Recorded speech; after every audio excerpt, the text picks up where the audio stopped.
Hello and welcome to Radio Free Nintendo. It is February 8th, 2024. I am James Jones. Somebody said that my name doesn't get said that much on the show, so they weren't sure who the third voice is. That's weird. I guess it sort of makes sense because I queue you guys up. I mean, they could go and listen to like the 1,000 episodes out there to figure it out. Or just the start. Just the start. I guess it would make sense that my name gets said the least because I'm usually directing questions at people. So a certain degree, but it was still like there was this weird moment of like I'm in the Discord while this is being said, and I'm like I'm right here. Hi. Also joined by John Lindemann, who's also right here. Great to be here, James. It's great to have you. 2 weeks in a row, Iron Man streak, huh? Yeah, it's on again, on and popping. All right, well, that ruined the moment. Mr. Guillaume Vayette. Hello, Jake. Son of a bitch. And Mr. Greg Lay. Ahoy, hoy, everyone. Everyone's out to ruin me. Everyone's out to ruin me. This isn't like some kind of psychological disorder. It's just true. This is episode 861, and we are going to get right down into new business. We could talk about Nintendo's insane holiday quarter, but it kind of made some of our predictions last week feel a little weird, but not too weird. If you didn't hear it, we did predictions last week, and I want to say right now that 7 days later, none of them have been proven false yet. Is that how we're going to measure this? How long it takes to be proven wrong? Yes. Hey, that probably is pretty close to it. There was 1 year where it was really bad. It's just good science. Yeah, you could say 7 days and think that doesn't sound like that much, but if you put it into seconds, there's 3660 seconds in a day. Multiply that by 7, and that's a lot of seconds, and it sounds very impressive. But I'm going to kick us off with new business, and I will not talk about Trails to Azure. Have I been playing Trails to Azure? Yeah, I put 5 hours in it since Monday. I put 2.5 hours of that on an elliptical. There's something remarkable about that, right? So you should speak a little bit about it. Well, the thing is, it's going to be 60 hours long. Yeah. So, I can say very briefly that, it's very weird how they transition you into this completely unrelated, it's not like the dot hack games where your character and stuff moved over from one to the next because they expected you to play them all. In fact, you basically couldn't play the second game if you hadn't played the first. They still sold this as a standalone product. It isn't. It isn't a standalone product. It just isn't. Now, but your character stats don't move over. Some of your decisions do, but beyond that. So right now I'm a level 50 character, which I think is higher than any level I reached in the first game. But I'm fighting bunny rabbits again and bugs. But now the bugs are very strong, which sort of defies reason because 2 months ago, the bugs in this field I could kick and they would fall over, and now they're very strong. How does anyone survive in this city? It just seems impossible. But we got a car. Yeah, that's why I assume you take bounties and people ask you to protect them to go from one town to the next or whatever. They do. But they were doing that before with the bugs, and now the bugs are terrifying. It's now the bugs have 3,000 health. What the fuck happened to you? Sounds like you picked a good line of work then. It's true. But we got a car. We just got a car, and everybody's very excited about having a car. These idiots. These are my idiots, I think is where I'm at with them. They've changed the cast slightly, but they basically promoted secondary characters to primary characters, and they're still my idiots. So that's kind of what I'm stuck with in this game. It's just these dumb people are my dumb people, and I'm fine with that. But I'll have a lot to say about this game at some point because there's 50 hours more of it. So in my quest to not talk about this game, I bought something else. I was I'm going to buy something else. I'm going to play something else. I'm going to have stuff to talk about in the show that's relevant to the show. Something germane. I basically invoked the James won't talk about Yakuza games anymore rule, which is funny because one of my choices was the Yakuza side story game that came out last year that I still haven't played. But I bought Captain Toad plus DLC, which was on sale this last week. And I hadn't really done Captain Toad. I played the ones in Mario 3D World, and I enjoyed them. And And it was one of those things where, like, it came out pretty late on Wii U, and then it came out on Switch, and I was like, I'll get it at some point. And I just never did. Yeah, well, sometimes you're just not ready for adventure. I'm ready for Toad to shut the fuck up. God. Never. Adventure! Yeah.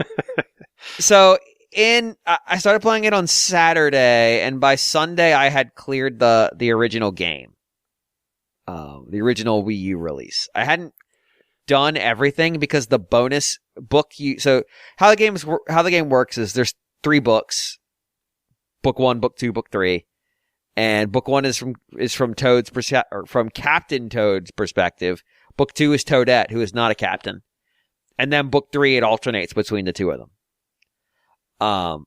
After you clear book 3, it unlocks bonus, which is really just a lot of those stages remixed in some way or another.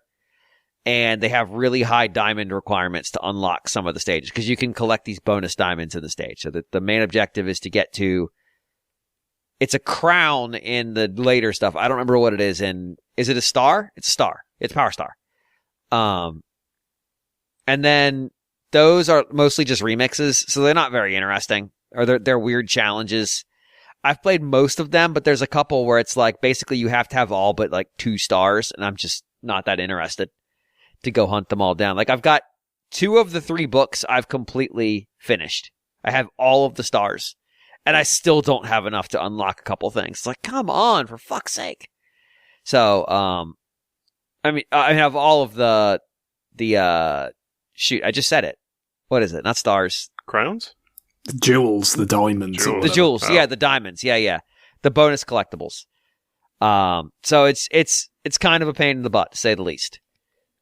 So I just said, screw it. I'm going to move on to the special chapter, which is the Mario Odyssey stuff that came with the Wii U, with the Switch version. Yeah, it was replacing kind of some Mario 3D World levels, just with Odyssey levels. I forget now, because it's been a long time since I touched the Wii U version, but I think they were just literally like levels from 3D World that had been somewhat adapted.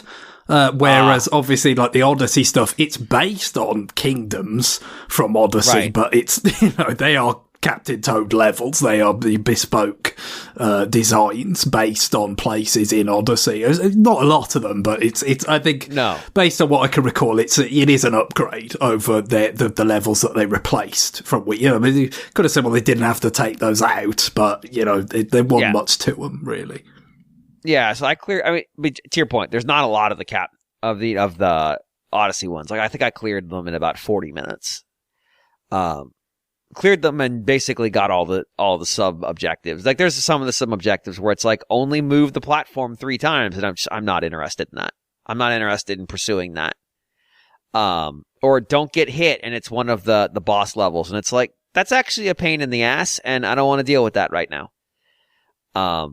So I just didn't for those. But I basically got through the 90% of that stuff in about 40 minutes, and then I moved on to the DLC chapter.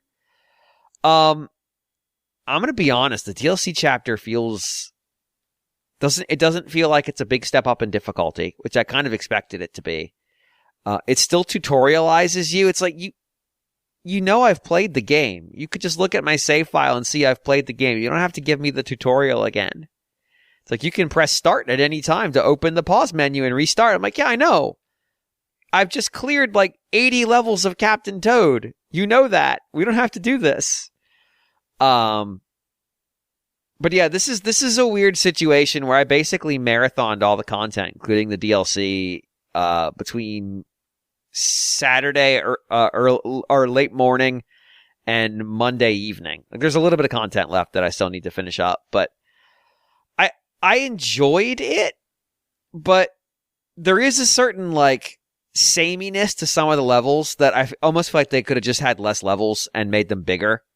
Where it's like, these are the same puzzles I'm being asked to solve over and over again. Like some of the Mario vs. DK stuff, and I don't mean the Mario vs. DK base game, because I haven't played that. I meant more the minis ones. Can have that same problem where like, yeah, this is a good puzzle. I've seen it like 4 times. It's the same puzzle. You've put a different wrapper on it, but my brain can remove the wrapper to solve the puzzle and see it's the same puzzle I just solved 2 stages ago. take away all the like the dynamic stage effects and stuff, and this is just that same puzzle again. I'm not fooled. The stage dressing does not fool me here. And I'd almost rather just there be less of them in that respect, because it just means to get to the new stuff, I have to redo this thing, which feels a little bit tedious. But yeah, obviously I can't complain too much because I basically marathoned the fucking thing. Now, part of that was like, I just want to keep playing it so I can move on to the next thing, which is Trails to Azure. But, you know, it's an interesting concept. I don't think they can do it again though. So with essentially, let's say a game and a half of Captain Toad extant at this point, if you say the stuff from Mario 3D World and the stuff in the base game and the stuff from the DLC and the bonus stages, you're basically at about a game and a half worth of Captain Toad. I just don't think there's any ideas left for them to mine. So it's like, I'm glad they did it, but like, it feels like it was really, they wanted to get it out of their system. And like, they made a bunch for Mario 3D World. And it was kind of like Odyssey 2, or not Odyssey 2, Galaxy 2, where they're like, yeah, we just had a bunch of ideas, so we just made another one. Well, and also we've discussed this recently in terms of, you know, after 3D World did not save the Wii U for as wonderful a game as it was, they were faced with, on one hand, it being very clear that it was time to move on in terms of their, you know, primary efforts. You know, it was time to kind of think about what was going to come after Wii U and what sort of software could help that succeed where Wii U had not. But in the meantime, you wanted to keep, you know, they had some games that were already in development, like Mario Kart 8, of course, you know, that were still going to come out. And it also, the next system was going to be years away. So you had to have some things that you could put out there that, you know, could achieve something, you know, to get what revenue you could out of the Wii U and its, you know, modest install base while that process was happening. And expanding those concepts from 3D World into their own game is a nice kind of middle ground thing, isn't it? You know what I mean? It's not intensive relative to your development resources, but it is something that, you know, you can do that, you know, a certain amount of people will appreciate that do own the system, and you have a chance to, you know, have some kind of positive impact. And maybe as a kind of somewhat new kind of Mario spin-off, it could have legs, you know. I mean, Splatoon was a Wii U kind of experiment that in that phase where, you know, you're just kind of trying things with an eye to the future. And of course, that's a huge series now. So, you know, it was the, you know, in a different set of circumstances, maybe those levels never would have got expanded into their own game. But the circumstances that you had in that period of Wii U just lined up correctly for this to happen. And therefore, I think it's fair to wonder, as you do, like, would the circumstances align again to bring it back, or, you know, to have something similar happen? Harder to say, because obviously the Switch has been such a completely different experience commercially from the Wii U. Yeah, it's a neat idea that exists, but I don't need to ever play another stage of Captain Toad again. And part of that might be burnout, because I know I just ran through it. But part of it's just like, I feel like by the end of it, I had the sense they had run out of ideas and were really just remixing stuff by wrapping it in a different Mario theme. Like, this one's based on the dinosaur world in Mario Odyssey. Puzzle-wise, it's basically the same puzzles, but, you know, we've rethemed them to keep it creative and interesting.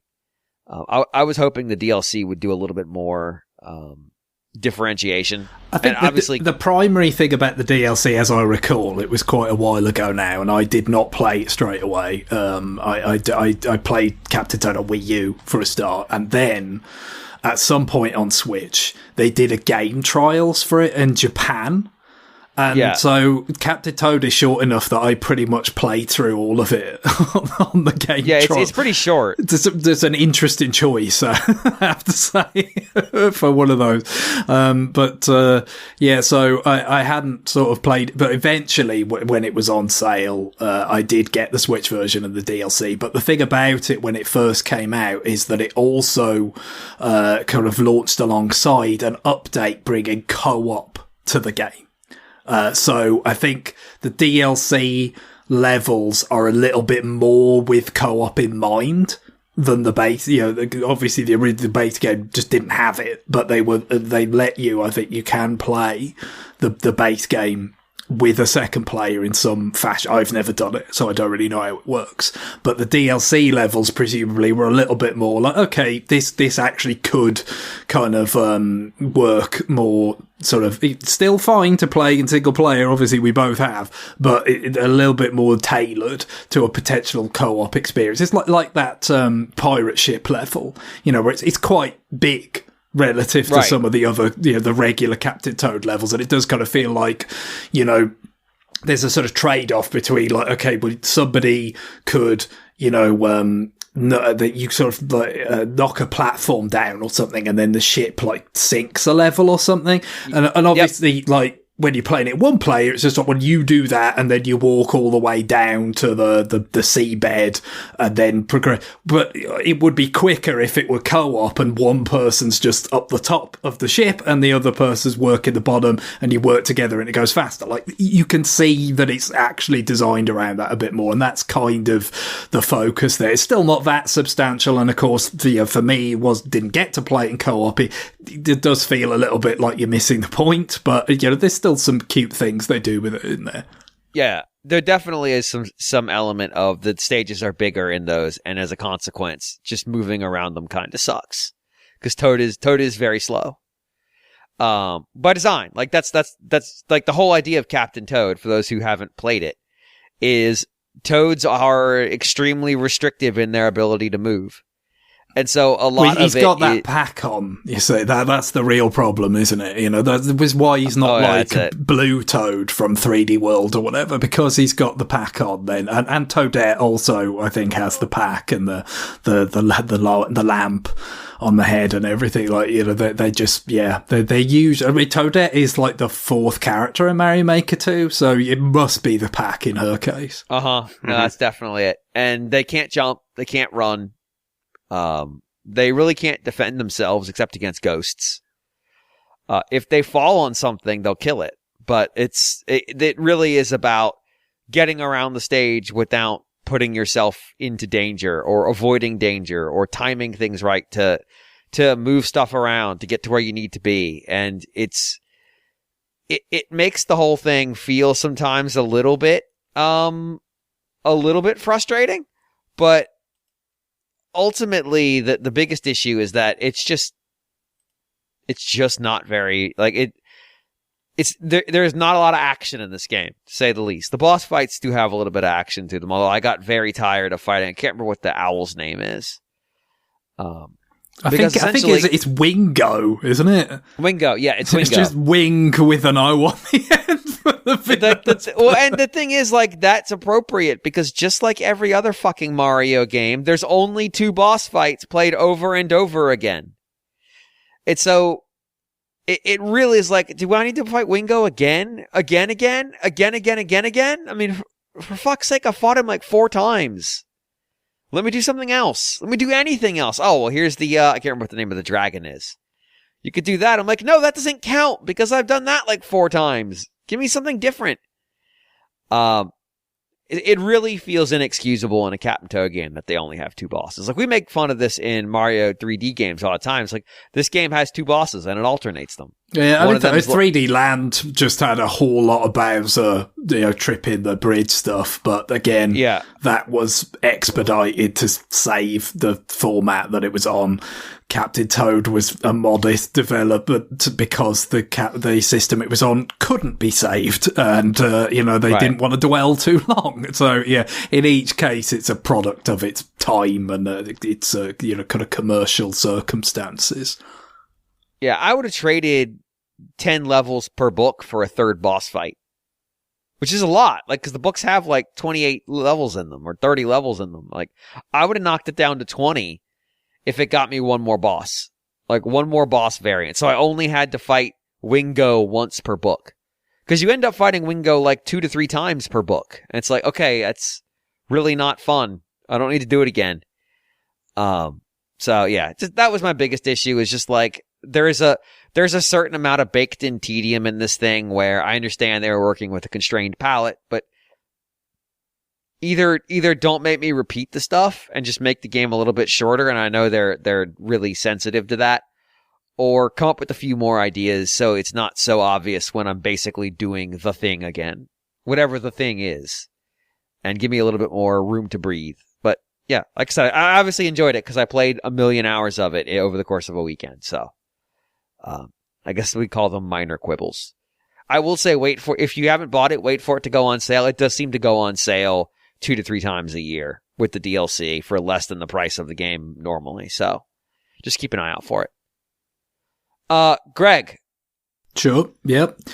Well, so yeah, I was waiting on Prince of Persia: The Lost Crown to show up, the physical copy, and it has, but there's not dreadfully much to say about that at this juncture, because I've pretty much just got up to the point where the demo kind of left off when I played that and talked about that. Although it's not quite that straightforward, because as you kind of imagined, based on playing the demo, like, it wasn't just a slice out of the game. Like, you kind of had some moves in that demo that, you certainly don't start with when you play the actual game, and I don't think I've even quite got all of them yet. So yeah, it's a little bit different actually playing the game itself, but still, I wouldn't say enough to really discuss at length. Hopefully I'll make good progress with it, we can get into it next week. But in the meantime, while I was kind of waiting for that physical copy to show up, I did wrap up something that's been kind of sort of just there, kind of for me to do for ages, and I just hadn't really got around to it for whatever reason. But I'd been on a bit of a 3D platformer kind of kick for a while. I talked about mopping up my Galaxy kind of completionist thing, and I played some like Bowser's Fury after that, and at a certain point I was like, oh, well, you know what, I've got Yooka-Laylee, the original game, the 3D platformer. Obviously, I spoke about the 2D platformer, Impossible Lair, when that came out. I played that, it reviewed very well, and I enjoyed it a lot. Absolutely, one of my favourite kind of side-scrollers of that period. But the 3D game did not review as well. I certainly remember the NWR review was not that, it wasn't scathing or anything. No. But it was not that warm. I think it was probably a little bit cooler even than a lot of other outlets, but even, the general sort of picture was not that favourable to the 3D Yooka-Laylee. And so, yeah, it was something I was interested in, because I played the Rare platformers, which are Playtonic, the developers of Yooka-Laylee, are made up of former Rare people, and this 3D game was crowdfunded back when that was relatively novel, and just to kind of reinforce that, like, kind of the datedness of that in a way. Like the Shovel Knight does show up in the first world once you kind of do something in this, which is kind of it's kind of cute to see a polygonal Shovel Knight, but outside of Smash, because you don't get a great look at it, obviously. But it's I should like finally get around to it, because it's just been sitting there basically. I mean, the 3D Yooka-Laylee, but presumably the other one as well, the side scroller, by now. But I mean, that has been going on sale for very, very low price for some time now. I think I originally got it when it was under £4. So, oh wow, nothing really. And that's the thing, when you buy something that cheap, it just like you are kind of, it is one of those things where it's like, okay, I'll take it for that price, but it's not something like, yes, and I plan to play it immediately, so it's apt to fall through the cracks. And so yeah, I finally did get around to it, and it was pretty much what I expected. I didn't love it. at all, but I did enjoy it overall. I've beaten the final boss, but I'm probably the requirements to do that are a bit more sort of lax than they were when you played like Banjo-Kazooie, because that was, I think you needed almost all the jiggies to actually fight Gruntilda. It was probably like 6 or something.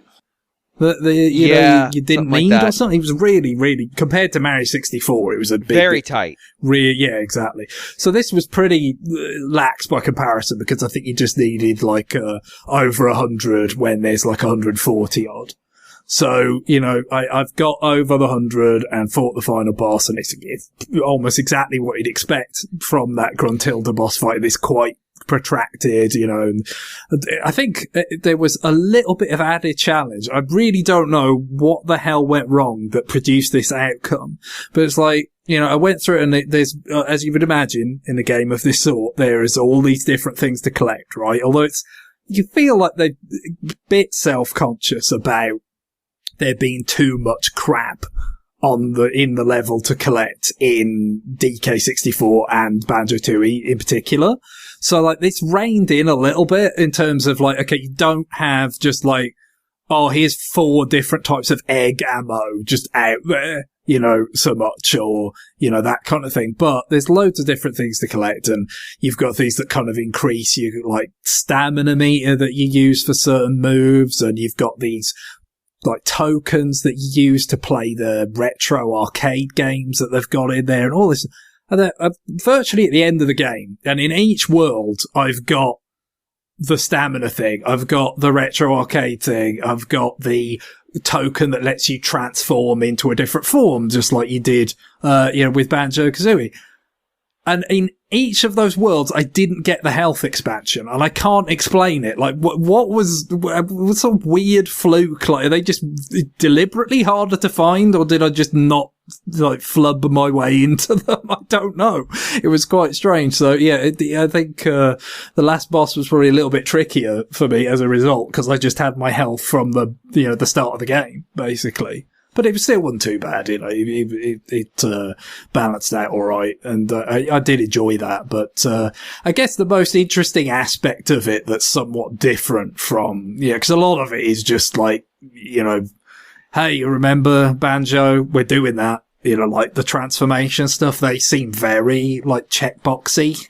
I mean, they kind of were originally, in terms of it was a thing that you could put in the magazines and on the back of the box, you could transform into other stuff. And a lot of the time it's like, is this fun? Does this add that much? But, well, he looks silly as a seal or whatever, but, like with this, the transformations are a lot of them are kind of into vehicles, and that it just feels like, we're doing this because Banjo did it, so we kind of have to. But the one thing that's more kind of novel is the idea of, okay, well, in this case, the worlds, not only do you unlock worlds with the, primary thing that you collect, which are now pages instead of jiggies, because they're pages from a magic book, but, right. There's another layer. You unlock a world, but then you can also expend more pages to kind of expand that world. And then it is literally bigger a lot of the time, that world, or there's more challenges available in it.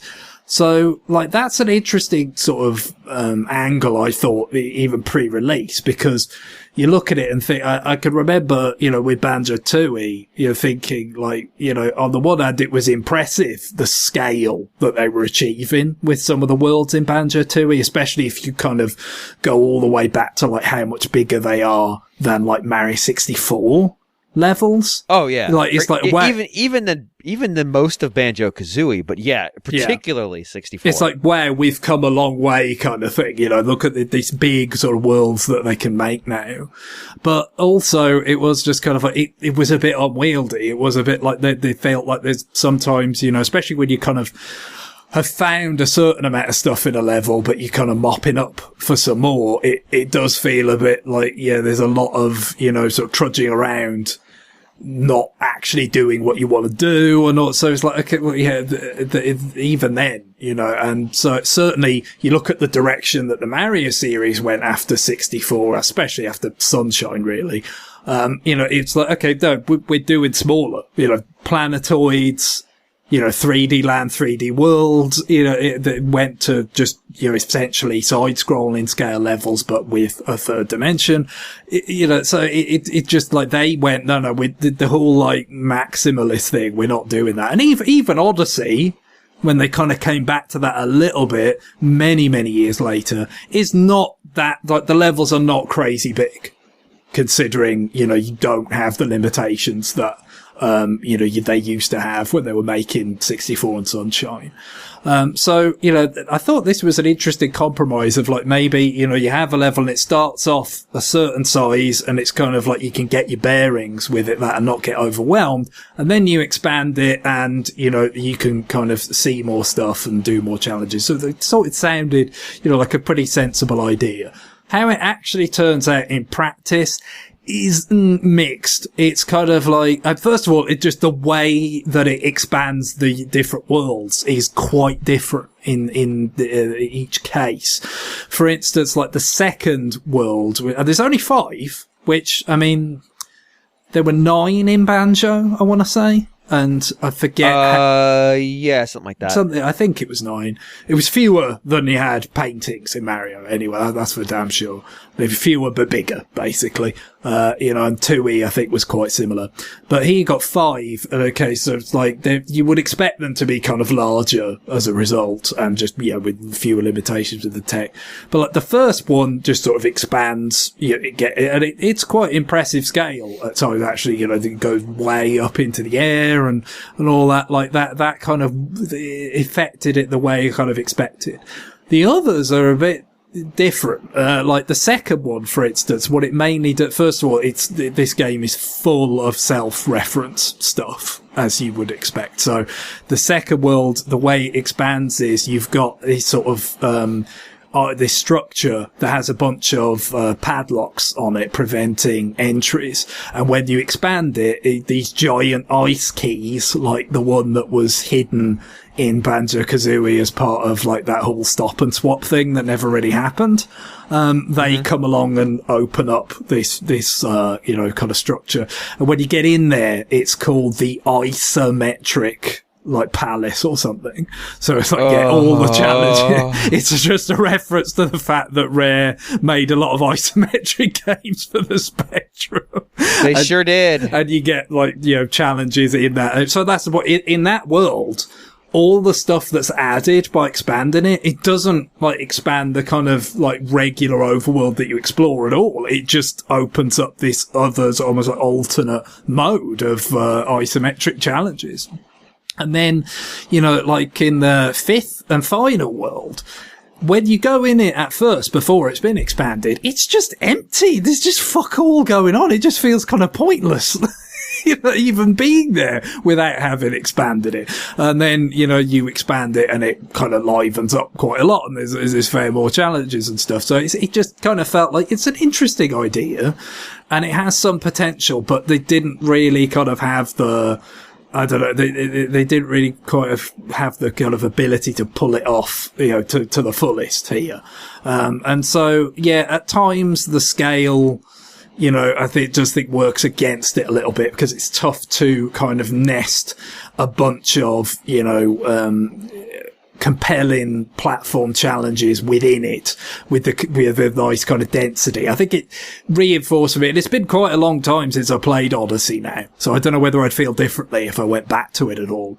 But it reinforces me some of the skillful things they were doing in Odyssey, in terms of, yes, we've kind of gone back out of pre-Mario Galaxy to a place where we had some more open and larger levels, but the way they kind of built in the platform challenges to that, so that you never felt like you were too far away from, you know, an interesting challenge that you actually wanted to do.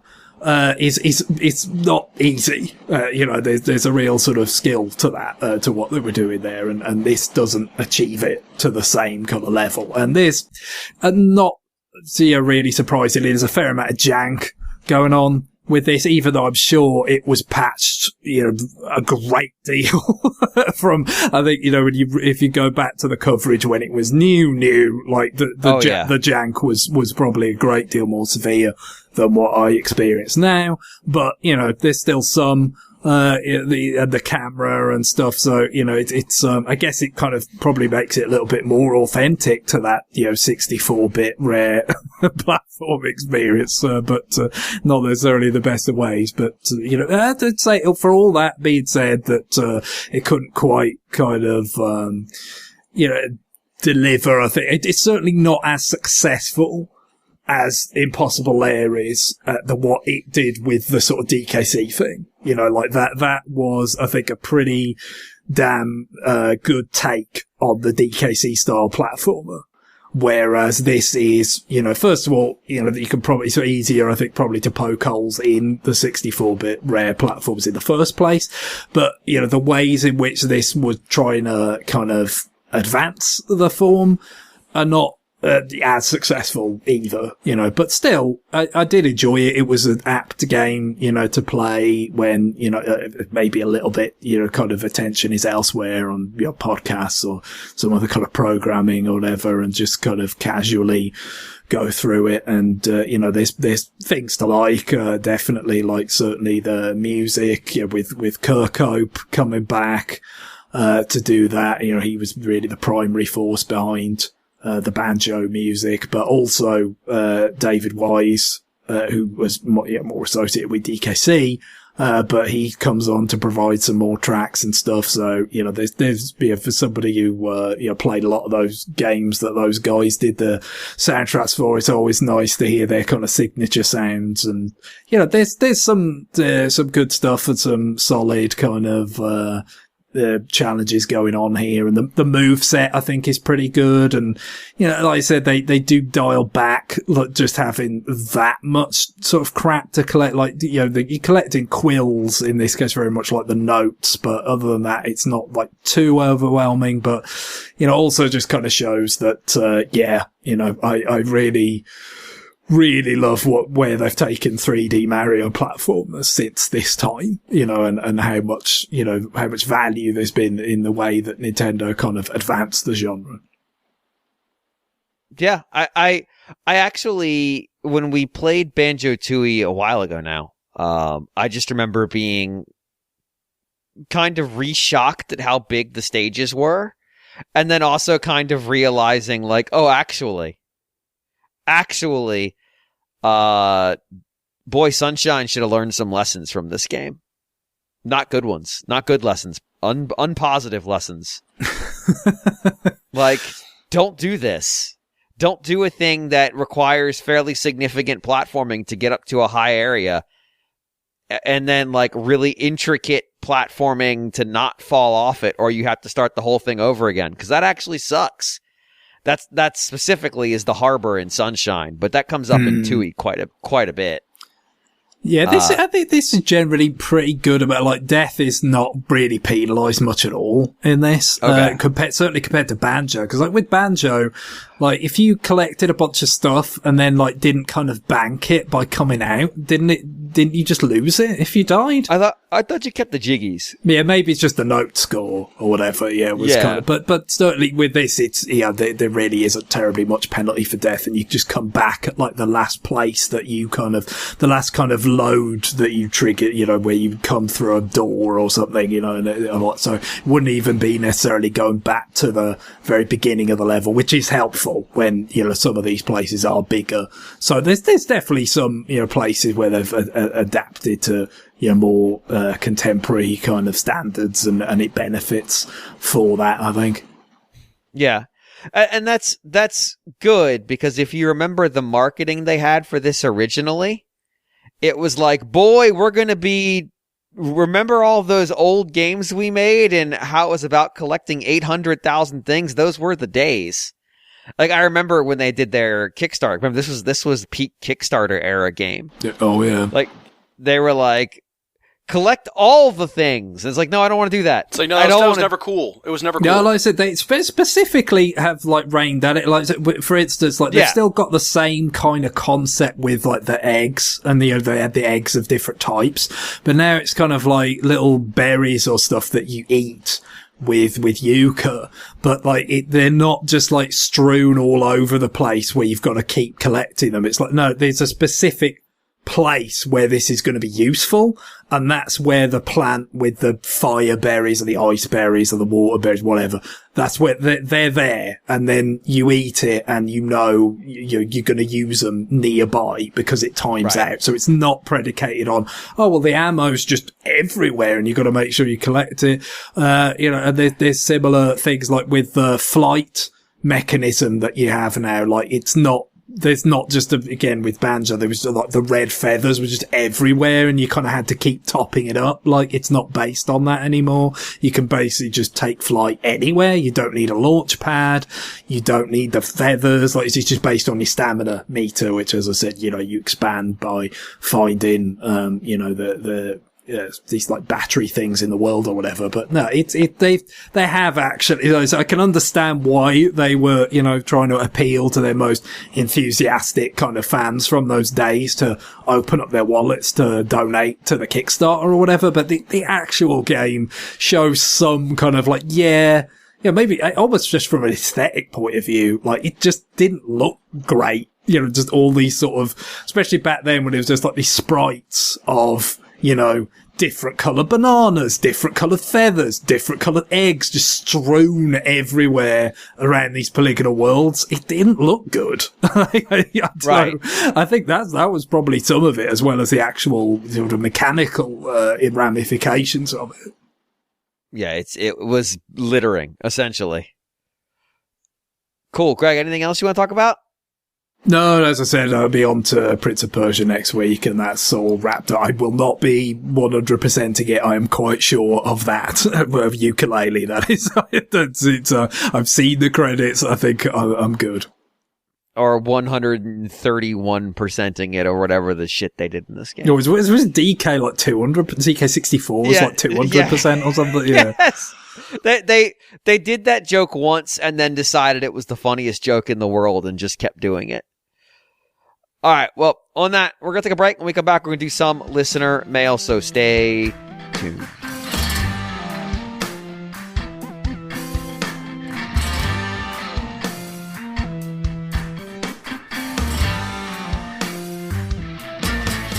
We're back with listener mail. I'm James Judson. The emails go to rfn@nintendoworldreport.com. That's rfn@nintendoworldreport.com. I may not have remembered to say this before we went to break, but I asked John and Guillaume before we recorded if they had any new business, and they didn't. I didn't ask them, I don't think, live, but well, James, I think the new business that you didn't touch on is that you've been asked to apply for an Xbox MasterCard. That's true. So I got asked to apply for an Xbox MasterCard, and John Lindemann didn't, and that doesn't feel right. Like that legitimately feels wrong. Obviously, an oversight on their part. I'll talk to some people about it. I'll talk to my contacts over at Xbox. When I think Xbox, I think John, and when I think MasterCard, I think old. And when I think old, I also think John. So doesn't Occam's razor just lead you to think he's already got it? That's true. Maybe that's what. You know what? I didn't ask that. Shit. Yeah. Oh, God damn it, John. Do you have an Xbox Series S toaster? I don't. Did you know that was a real thing? I remember reading something about it. Did you know that it toasts the Xbox logo onto your toast? That's pretty great. I like that.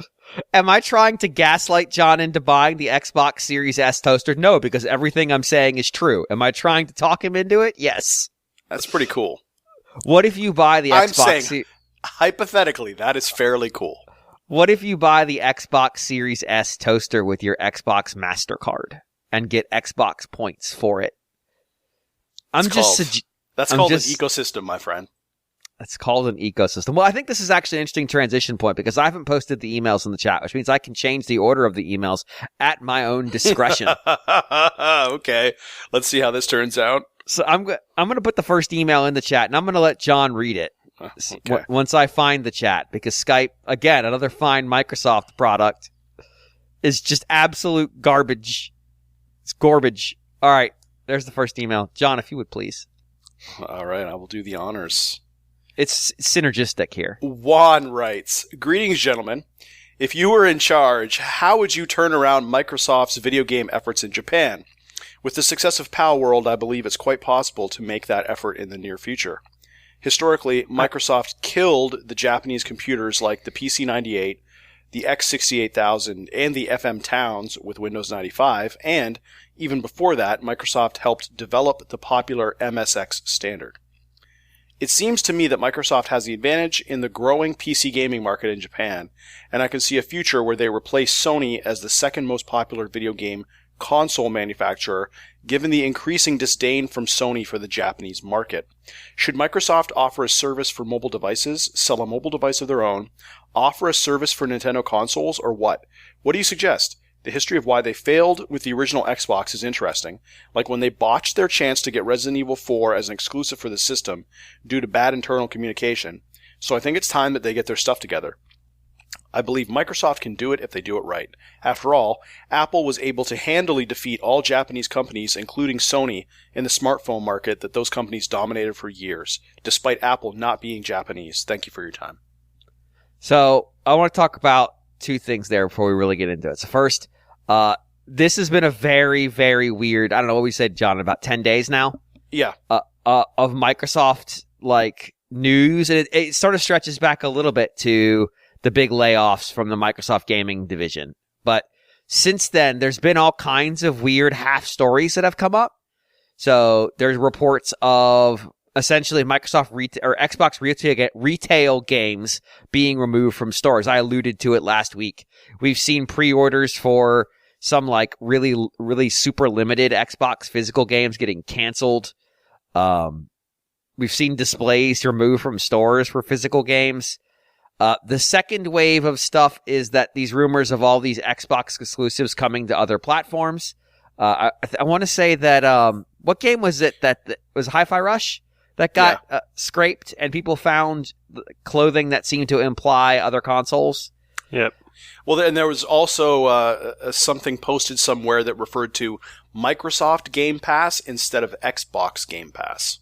Right. So there's this presentation next week as of recording where they're going to talk about the future of Xbox. Is that term used? Are they using the futures of gaming? Well, yeah, and they said something like there's going to be a business update about the future of Xbox.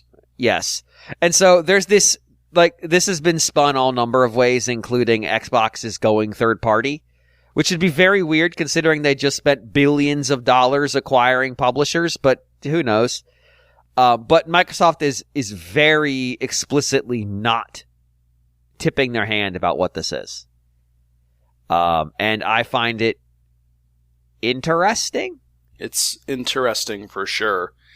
Vision for the future of Xbox. Well, and this is the thing, as we were talking about during the break, is that they've sort of backed with the developers and companies that they've acquired.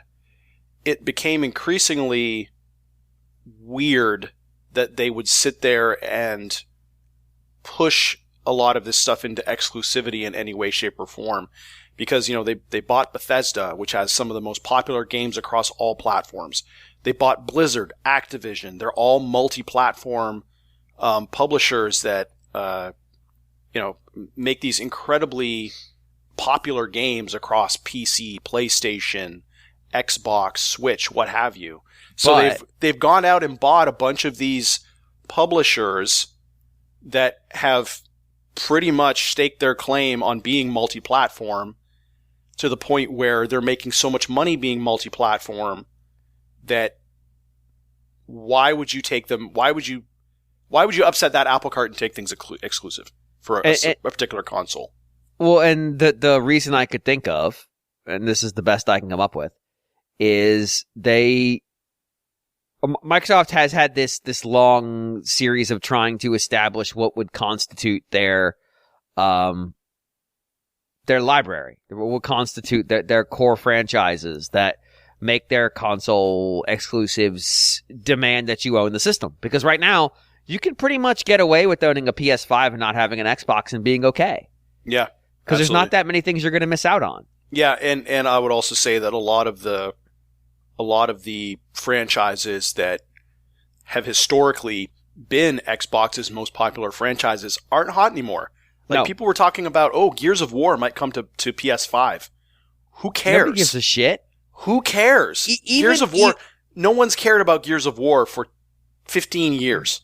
Yeah, and even their what was their top franchise, Halo, is not where it was. Not even close to where it was. I mean, I would argue that the best Halo game out right now is Master Chief Collection. Yeah, and that game was considered a disaster at launch. Yeah, and I mean, they fixed it, and it's great, but it's also trading on nostalgia from the mid-2000s. And also, like, they had to invest way more money into it than they wanted to just to fix the fucking thing. Yeah. So it's not great. Like, it's not a great place to be. So that would be the reason. That's the counter argument to why you would buy all these things and take them into first party land of, like, we're essentially resetting the clock. This is our new core lineup. These are our new core games. This is what makes the Xbox platform worth investing in on its own. Mm-hmm. Like, this is how we make it stand up separate from the Sony platform by in-housing all this talent and all this content and all these brands. And that's a perfectly valid approach if you have infinite money, which Microsoft does. They do, but also, I mean, I think if you just look at it from a cold business standpoint, why is Microsoft making consoles at this point? Well, I don't think they've ever looked at their gaming business as a cold business standpoint, because it never made any sense if that was the case. Like, It always just felt like this was a vanity project. Well, but the thing is, I mean, when the Xbox came to fruition, when they actually pushed the first console out there, they wanted a piece of that console market. Sure. And that console market has broadened, diversified, to the point where there's so many different platforms, viable platforms, I would say. I mean, back when the Xbox came out, PC gaming was going downhill.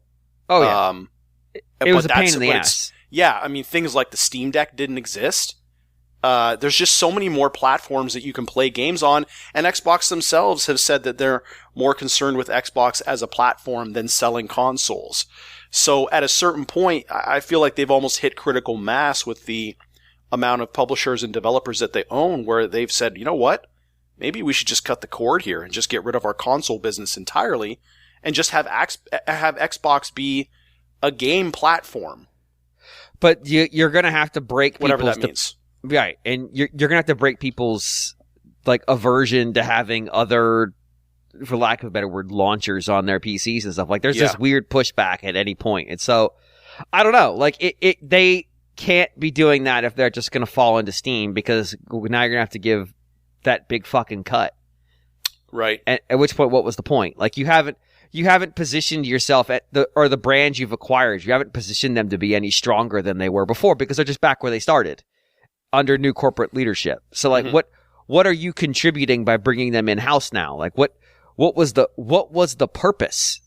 So, putting all that aside, so, talking about them as a success in Japan, the Xbox has been a remarkable failure in Japan. It has been pretty much since day one, right down to Bill Gates with the weird Japan-only controller that ultimately became the regular controller. I mean, on the placemats of McDonald's at the Xbox It's pretty launch. much been Thai sugar keeping them afloat for so, years. So John and I, about 10 years ago, were doing a Now Playing segment, which we used to record on a Sunday. And the numbers dropped from Media Crate sales for that week while we were recording, which was been middle of the night Japan, and it was like 38 Xbox 360s. It was like a pallet of Xboxes had been sold in Japan, the entire country. A country of 100 million people, the size of California, like to the point where you look at the number and you're like, that can't be right. I mean, there's more people. We talked about, could you make a documentary where you track down every person who bought an Xbox that week? Yeah. And we were like, yeah, you probably could, and it could be like an hour and a half long. Mm-hmm. And be like, why did you buy an Xbox? What motivated you to buy it now, today? Like, why did you go to the, I can't remember what the name of the store in Ikebukuro is, the technology store. and buy an Xbox 360 on this day in this time? Like, what was the breaking point for you? Yeah. Because, like, we were legitimately interested. Like, what was it? And, yeah, we accounted for Ty having bought, like, 10 of them. Mm-hmm. But where did the other 28 go? And, like, we legitimately... The idea that we could say in a country of 100 million people, we cannot figure out the justification for 38 of them to have made a single monetary transaction is so insane. Yeah. It's like... the number was so small that we couldn't justify it not being zero. Yeah, like you could fit all of those people in a large room. In my living room. It would be tight. It would be tight, but you could do it. You might have to take the furniture out. But like, the number was so low that it was shocking it wasn't lower. Because it's like, well, 38 of those people made that decision. 38 nominally well-intending people who had enough money to buy this woke up, went to a store and told the clerk, I would like to buy an Xbox 360. That clerk has likely never sold an Xbox 360. Yeah. And that clerk didn't like go, are you sure? They went behind the counter because there's no way it was taking up floor space, took it out and said, here you are. And everyone acted like this was a normal monetary transaction when this number tells us statistically it isn't. Yeah. It is lottery winning level of statistically unrealistic. Yeah, I mean it's approaching underground Fight Club territory at that point. Yeah, so it's like the fact that it's not zero, like zero seemed more realistic than 38. Yeah, it was so bizarre because like it was really weird. What is with these 38 individuals? Yeah. So the question is, how do they fix that? And the answer is, yeah, they don't really. They haven't been able to. They just Xbox has no traction in Japan, and for that matter, it really doesn't have a lot of traction in the UK either. Or Europe, or not Europe not North in general, America. anywhere outside North America. I think the 360, did okay, and probably the original Xbox, especially due to the, the prevalence of like online coverage growing around that generation, after the turn of the century, and because we share the English language with the US, I think probably the UK was a bit more friendly for Microsoft than continental Europe. But yeah, it's not. It's Sony has been so very dominant across Europe. Through obviously been, has had a very strong record in America as well, but Europe is, another level of just like complete dominance for Sony in that regard. And I guess that's the thing. I mean, with the Japan specific thing, it just, you get the idea that they're ever going to be able to build up some kind of significant portion of the marketplace having dedicated Xbox hardware. It's not happening. Right. So, no. I mean, if you're going to make, a go of it more so in Japan, it's going to be widening out access to the, Microsoft stable of games to other devices that the Japanese market actually has. So, that could be Nintendo devices because they, dominate Sony and all that. I mean, it would have to be really at this point. And I don't know exactly what they have planned. I guess we'll find out what their vision is in a matter of days, as James already mentioned. But yeah, I think John hit on the key point, and perhaps it's just that two things really. First of all, with all these sort of vast acquisitions that they've made, what it has done is raise what they would have, internally have to estimate the opportunity cost of actually, sort of trying to make these things exclusive, because they already know how much money they make by, selling them across, every, possible kind of, platform that they could get access to. And so, they would have to sort of say to ourselves, well, if we really want to pursue the strategic objective of, trying to make these things exclusive and building up the dedicated hardware business, this is how much it would cost. And it's a lot. And, that calculation might not be very attractive at this point, given the sheer scale of the popularity and the profitability of the things they've acquired. The other part of it, I think, and I don't have particularly strong grasp of the specific numbers in this case, but I have to think, it might be a little bit of a different calculation if they weren't so far behind PS5. Like, my understanding is that it's just beyond comparison. They are trivial, really. Microsoft X, Series X and S install base relative to Sony is like really quite minuscule in America, and then even more minuscule elsewhere in the other major markets. So you can't bridge that gap by, say, oh, but, we've got some more exclusives now. So, it really is a case of like, there's this money, just, this revenue stream, or many revenue streams that you have bought that that there it's like, well, are we really gonna sort of cut those off or divert those or limit those to chase an objective that may simply be unattainable, and therefore I think at this point, whatever they kind of set off, this kind of strategy with the objectives in mind, whatever they were, I think they've crashed up against reality at this point. When you think about the early days of 360 and the kind of inroads they were making, maybe it seemed, plausible that they could really, make a go of the dedicated hardware game being one of the big players. But, that's a long time ago now. And they even managed to bugger that up because of how many of them they had to pay to fix. Well, and it was very different back then, too, because back then it was novel to kind of bring PC games to consoles. That's not novel anymore. Everybody's doing that. But also, our PC games are designed to be consoleizable. Yeah, like that. The fact that things are so homogenous now has really killed that advantage for them. But also, I think what Xbox screwed up more than anything is any affection that anybody ever had for their brand. If you look at Nintendo, people love that brand. Sony, there's genuine affection for that brand all over the place. There is no affection for Microsoft. There's no affection for Xbox as a brand.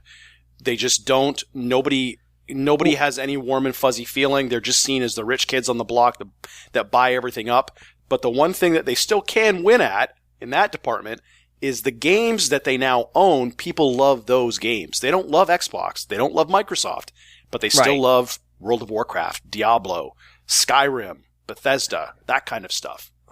It's just challenge. And we talked about this a long time ago when we talked about Microsoft was desperate to establish a lineage. So like Rare was bought so they can go, look, we have a history now. And Rare Replay is like them going, look, we have a history. It's not our history, but it's a history that it's not an organic history.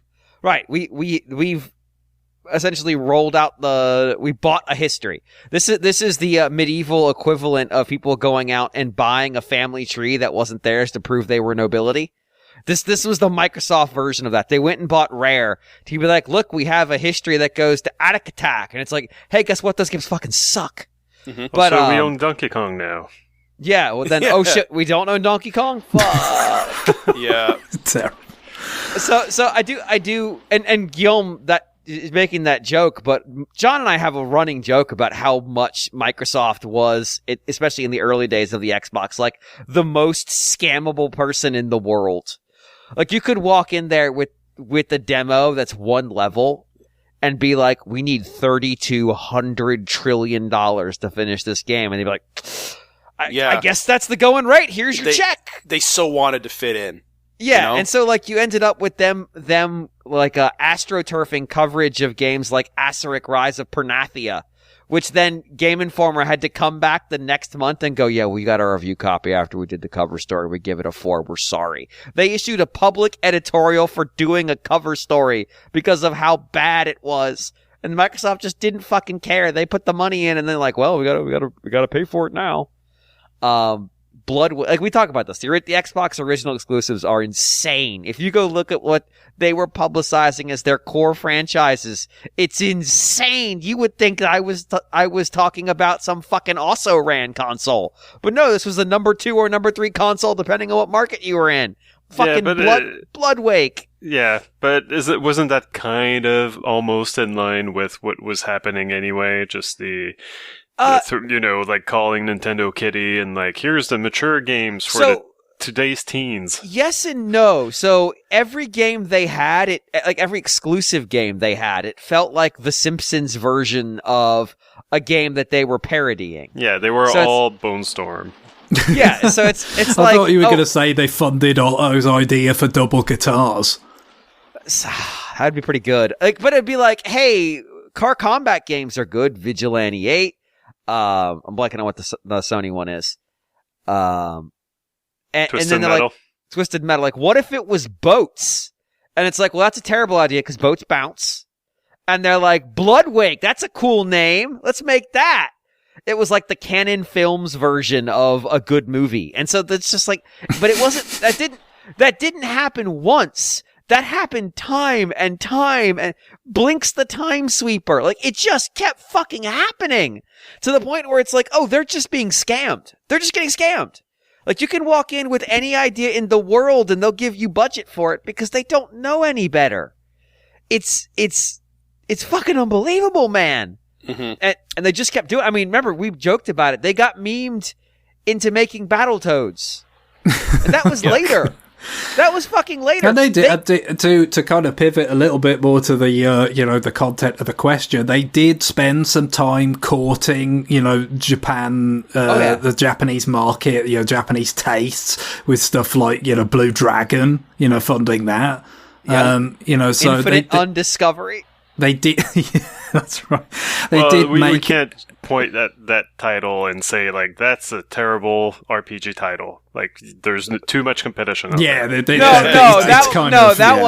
one will stick with me forever because Undiscovery is not only not a real world. It doesn't make any fucking sense. There's a Metal Gear Revengeance out there, so but that's Metal Gear. Over 2 days. Like whatever. I nothing surprises me. It seems like somebody badly translated the title for Eternal Sunshine of the Spotless Mind to me.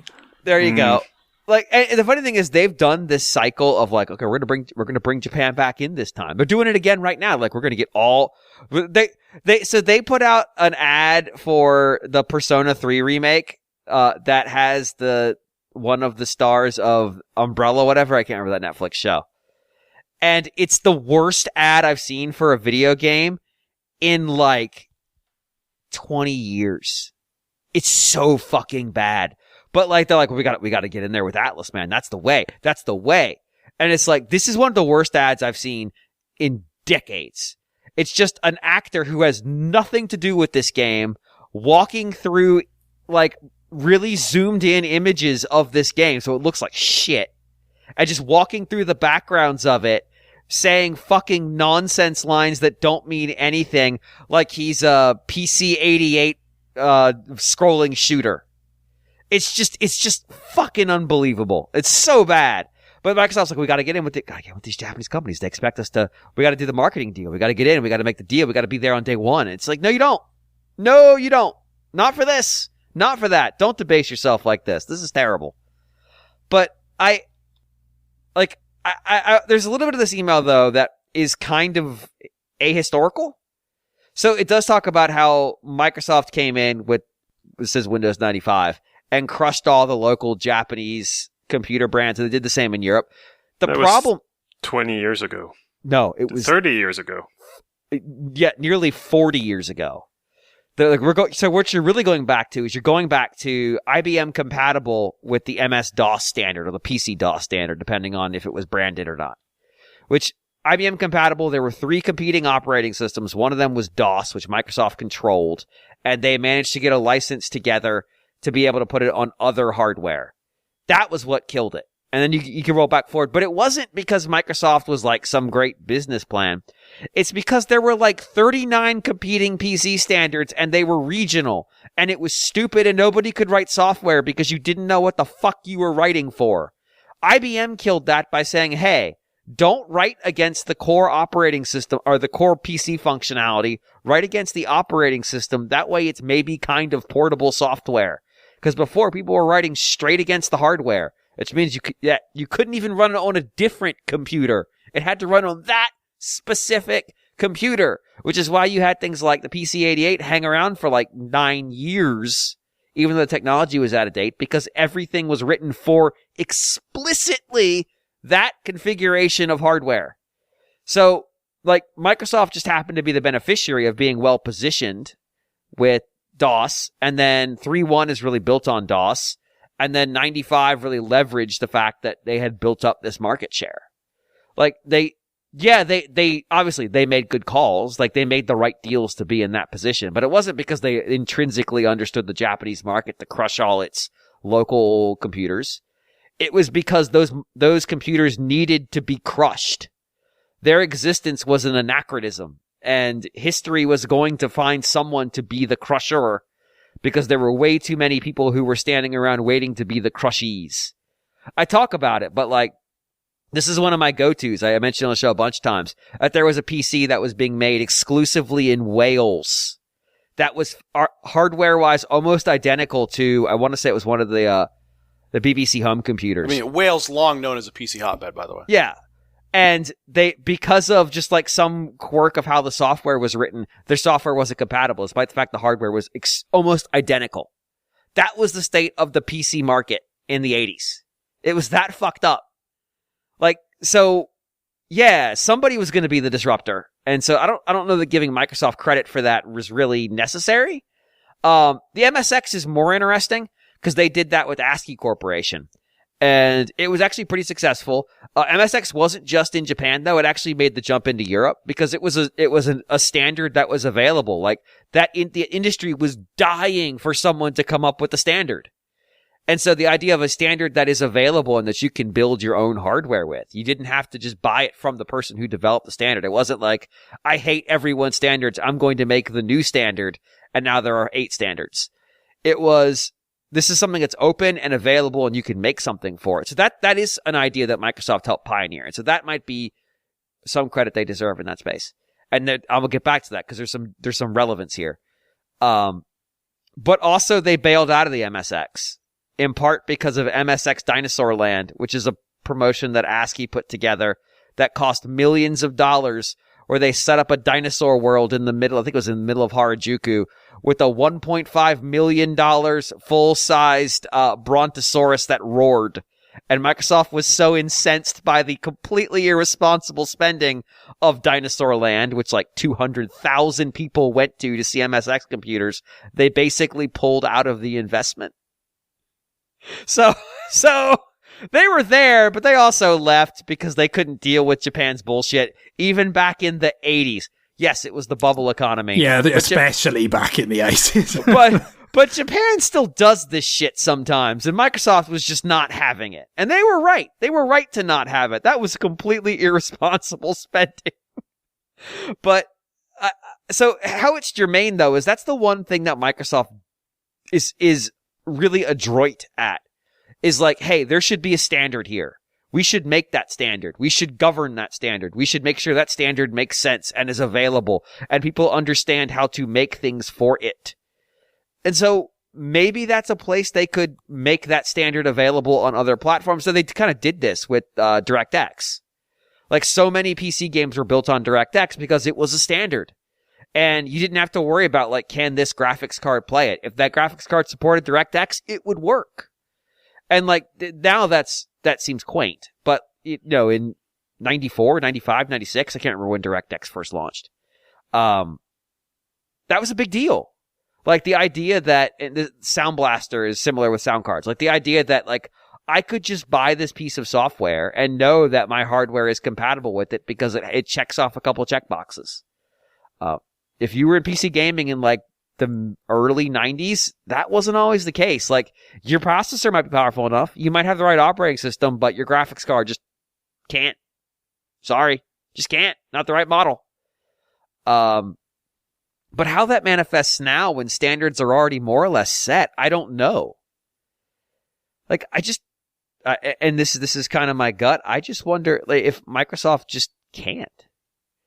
Like, yeah, Apple's iPhone was super popular in Japan, but again, it was a situation where Japan had small island syndrome, which is not a commentary on the island. It's the idea that, like, because they're on this isolated market all by itself, that things could just evolve there wildly out of control. And diverged so far from what the rest of the world was doing that when you got back in there and looked at where the evolutionary byproduct was, you would end up with this phone that also pops popcorn with a laser. And you're like, why? Why is that a thing? And it's like, well, the market demands it. It was another situation where somebody needed to drop standards on these Docomo-ass phones, and Apple got in there and did it. And so, honestly, like, I don't know that their history really gives them any leg up, I mean, such as it is. I don't think there's a way to do it. I legitimately don't think you can be successful in the Japanese market. I think Microsoft's action is to acknowledge it and move on. They're not going to do it through hardware. I mean, I don't Microsoft think it's through software. Microsoft at its core, the one thing I will say is that at their core, they're a software company. They're not a hardware company. So they're a services company. Yeah, now they are, right? But I mean, historically though, I mean, even now, I mean, yes, they're cloud services based on software, right? That's what they're good at. Sure. But how that translates into the gaming landscape is probably cloud gaming. That's a ways off for various reasons, but yeah. It might work better in Japan than it does here. It might, But what about their acquisitions tells us they're giving any thought at all to the needs and wants of the Japanese market? Yeah, they don't.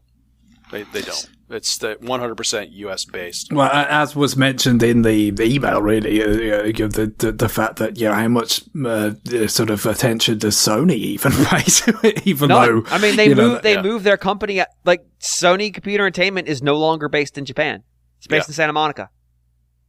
Yep. It just feels like kind of it's been almost ceded to Nintendo at this point, to be honest. I mean, they've just kind of app timing that the Switch just became the highest selling sort of platform ever in Japan, surpassing the Game Boy and the DS, isn't that right, or something? The August DS.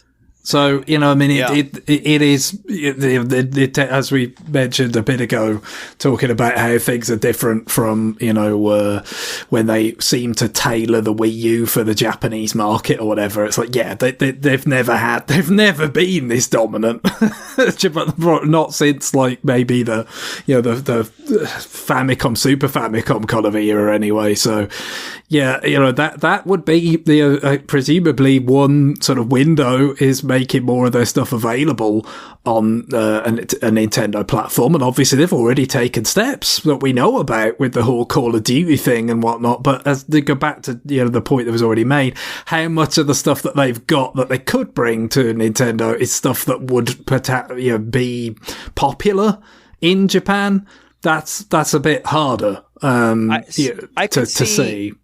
So I could see them targeting games that can be streamed. I don't mean streamed as in playable, but like games that can be streamed, because Japan is just as vulnerable to that as Western markets are. We saw it with the fucking Fruit Drop game, Suika game. Yeah, like it caught on with some streamers in Japan, and then the game got really big and undeniable, and that it made the jump and it forced a release in the West. Like Japan is just as vulnerable to what is the name of the stupid game where you try to figure out who the killer is? I'm blanking on all these now. What, Among Us? Yeah, like they're just as vulnerable to Among Us or Fall Guys. Your Fall Guys or your survival shooter games. Like their culture, like, so if they focused on those, they focused on things like making Sea of Thieves a really good streaming game, which they've done recently, actually. So they introduced essentially private servers to Sea of Thieves. So you don't have to worry about just getting griefed. Because like with John and I last time we played it, we just got griefed the whole time by this crew. Yeah, you get griefed a lot. Yeah. So like private servers, you don't have to worry about getting griefed. So you could have a bunch of streamers who are playing together in their own instance, and they're able to function and do stuff and make good content and make that game appealing. Like, so if they were to target specifically games that have appeal as stream content games, they can get some bang-on sales, some pretty significant bang-on sales for those. And they have to be games that Nintendo isn't already offering, because they're not going to let you get Among Us from Microsoft Cloud service if they're also trying to sell Among Us on Switch. Well, Nintendo also isn't going to make that type of game either. No, but if that game is already for sale on their system from the third party, they're not going to let you stream it on Microsoft service because it's going to cost them a sale. So there's a weird business part here of like, it applies to stuff Microsoft owns, certainly, because they just won't put it for sale on the Nintendo platform. But for third-party stuff on their streaming service, like, it doesn't apply because those games are likely also already on sale on the platform that would be hosting the streaming service, and they're not going to get their beak wet from that. So why would they allow it? So there is like a weird, like, okay, sure, Microsoft can say we want access to these other platforms and we'll make our stuff available. But the other platforms have to play ball with the business deal that makes it worth it to Microsoft. And it's going to be something that's less friendly to the platform holder than the deal they normally make with third parties, because this isn't a third party. This is a first party making a deal to come into their space. And so they don't have to be like, okay, well, fine, we'll take your 30% cut. We understand. You own the platform. Because they could say, like, we're just not going to come to your platform. We have a platform. We want to expand. Like, 30% is not going to cut it. What are you going to do for us? Like, how are you going to give us a good deal?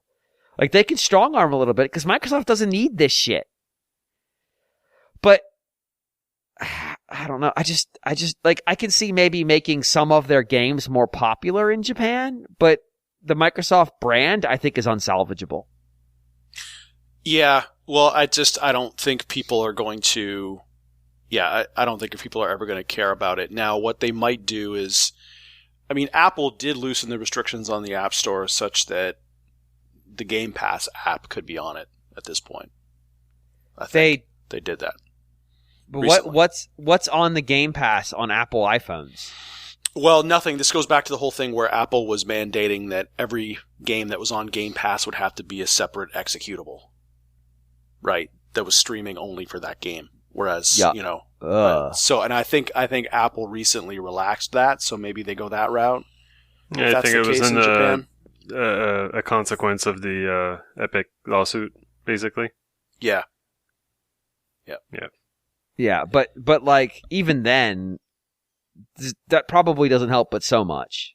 No. Yeah, I just don't know. I don't know that there's actually a play here. I don't think there's much.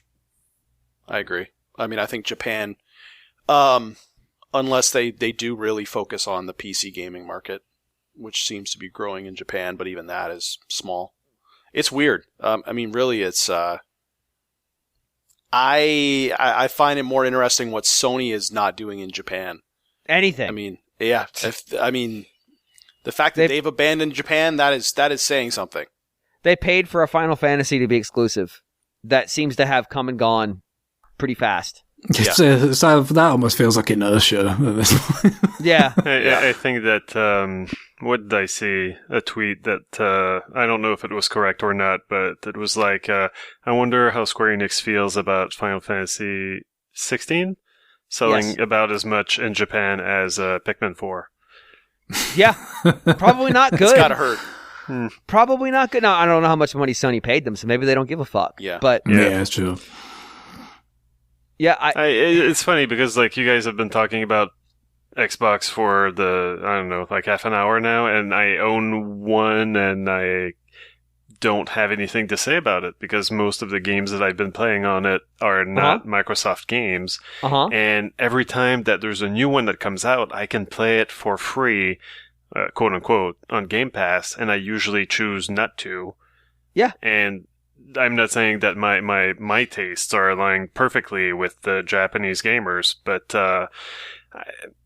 I don't know what is so compelling about the studios that they got, especially now that Bethesda has released their Starfield, and it didn't seem to impress all that much. Sure. I mean, the next Elder Scrolls is going to be a big game when it comes out in 2030. I guess, but like how, like Skyrim will be very, very, very old by that point. Yeah, but it'll have been re-released at least one more time between then and now. Like I will have bought it on whatever platform that's for. It's true. And the thing is, they keep re-releasing it because it keeps selling. Like, they're not just doing it on a whim. Yeah. I mean, it's like Mario. It's like Mario Kart 8. It just keeps selling. Why? I don't know. Grand Theft Auto 5. It just keeps selling. Yeah, Grand Theft Auto 5 was a PS3 game. I have no idea who's buying Grand Theft Auto 5 at this point. The PS4 went its entire lifespan and did not get a Grand Theft Auto. Like, that can't be right. It's not. It is. It's not right, but it's correct. Grand Theft Auto 5 launched on PS3, did it not, John? Yeah, it did. Yeah. Yes. Yeah. Yeah, it launched on PS3. The first version I bought of it was the special edition on PlayStation 3. I guess I forgot about this. Yep. And then you transferred your save onto the PlayStation 4 and then transferred your save onto the PlayStation 5. Yeah, like there were no new Grand Theft Auto games that entire generation. Now, they added the online mode, which is huge. Yes. Yeah, which is like a whole different game, but it's still part of the GTA 5 platform. Grand Theft Auto Online is still part of that platform. So it's wild. But like it's taken them so long to get to 6 because they've been doing other projects. They've been making money off the online. They've been selling you fake currency to use for real currency. Yeah, I don't know how exactly. I think I feel like Xbox as a brand is dead in Japan. I think the only way that Microsoft would make any inroads in Japan right now is getting some sort of game that hits it really big in Japan. Yeah. And then just riding that, and that's not something that they're going to be able to predict. I think treat every product you have as atomic. And if you think that product has a big possibility of becoming viral with streaming in Japan, do what Atlas has done recently. Do what I can't remember some of the other publishers who are really guilty of this. But make that game available for streamers in the marketplaces you think it will be successful. And so what I mean by that is target. And if you think like this game has high possibility of success in Japan amongst people who like streamers and like to watch them, make the money available to make sure that game is being played. Because you can see it sometimes when a game launches and everyone is streaming it. There's a fucking reason everyone is streaming it. They either got paid to do it, or so many people got paid to do it, it hit critical mass that other people feel like they need to stream it as well because that's the current state of the meta. And so you don't want to be the chump who's playing a game and not be paid for it. Well, yes and no, but like if the audience is currently being conditioned to watch people stream this game and you're streaming something else, there's a risk that they just will go watch people play the new game. I've seen streamers who talk about the strategy behind this and say like, sometimes I deliberately play a different game because I know there are going to be people who are tired of seeing the game that everyone's being paid to stream. And so I'll play something else entirely, in a completely different genre, wildly divergent. And then other times I play it even though I'm not being paid because that's what everybody's expecting to see right now. And that game is Bloodwake. Yeah, exactly. Bloodwake 2. Make it happen, Microsoft. I do think, like, start making plans for games that you think can be successful with that kind of push and maybe sell these games as atomic. Don't try to lump them in under the Xbox brand because I think the brand might be doing more harm than good. So just sell, I don't know, whatever the next big streaming game that you think you've got your hands on. Sell it as itself. Don't sell it as an Xbox game. And then maybe you can leverage that in. Like, lean into Minecraft. Minecraft's big in Japan. It's big everywhere. I mean, when you think of the big games now, I mean, like, I don't like Minecraft. I don't associate that with Xbox. Even Sea of Thieves, I don't associate that with Xbox. Right. Lean into it. Like, lean into the things that are successful and then make more of those. And if you have to have an overriding brand, use the Microsoft brand. Because, like the Xbox brand is so early 2000s. Loaded. It's very tainted. It's also tainted with the failure of the Xbox One. Yeah. And all of that stuff. In Japan, it's particularly tainted. So. Oh, for sure. Yeah. Yeah. I think it's tainted pretty much everywhere at this point. It's not Paul fucking marketing here. Yeah. Make a new brand. I mean, Don fucking Matrick more than anything, really. Well, yeah. But Don Matrick isn't responsible for the Japan mess. Yeah, I agree. But I mean, even Microsoft's cognizant of it. Like, if you want to buy an Xbox Series in Japan, it's basically an American model. Mm-hmm. Like, there's not a Japanese specific SKU. It's the same one that they sell in the US. Yeah. It just got shipped to a different continent. Yep. Because who are we kidding? Yeah, exactly. They know it's a limited market. They're not going to make a Japanese exclusive SKU. It's just the same fucking SKU. So that's probably healthy. We'd probably be better off if more people did that. Now you can get away with it because in Japan and the US the plugs are cross compatible. You can take a US plug and just plug it in Japan. I think the only difference is it's like 110 versus 120 volt. Which is technically a lie because Japan, half the country is 50 hertz, half the country is 60 hertz. Why? Because fucking Japan. That's why. So you don't like it, do better. Like think Go about get your own island. Think about how insane that is. Half the country is 50 hertz and half is 60 hertz. Why? Get your own island. Does it just what? Because because the Allies set up competing electrical businesses. That's why. Because who needs fucking standards? Get the fucking standards out of here. War is hell, James. Remember how I said Japan was a country looking for standards, and that was why they accepted? That is the moral of this story, James, is that when it comes to Microsoft and Xbox in Japan, war is hell. Let me introduce you to the fact that in Osaka, the electricity runs at 50 hertz, and in Tokyo, it runs at 60 hertz. So if you have an analog device that plays music that needs to be able to handle both currents, or both frequencies, or it will play at the wrong speed. Welcome. Next All right, we need to move on. We need to move on. That was exhaustive, which is great. We learned. We learned together. All right, I'm going to give this next email to Guillaume, and I'm going to paste it in the chat right now. So please hold. All right. So Mike from Chicago writes, as AAA development costs rise, publishers looking for a guaranteed hit are increasingly licensing popular IP for games.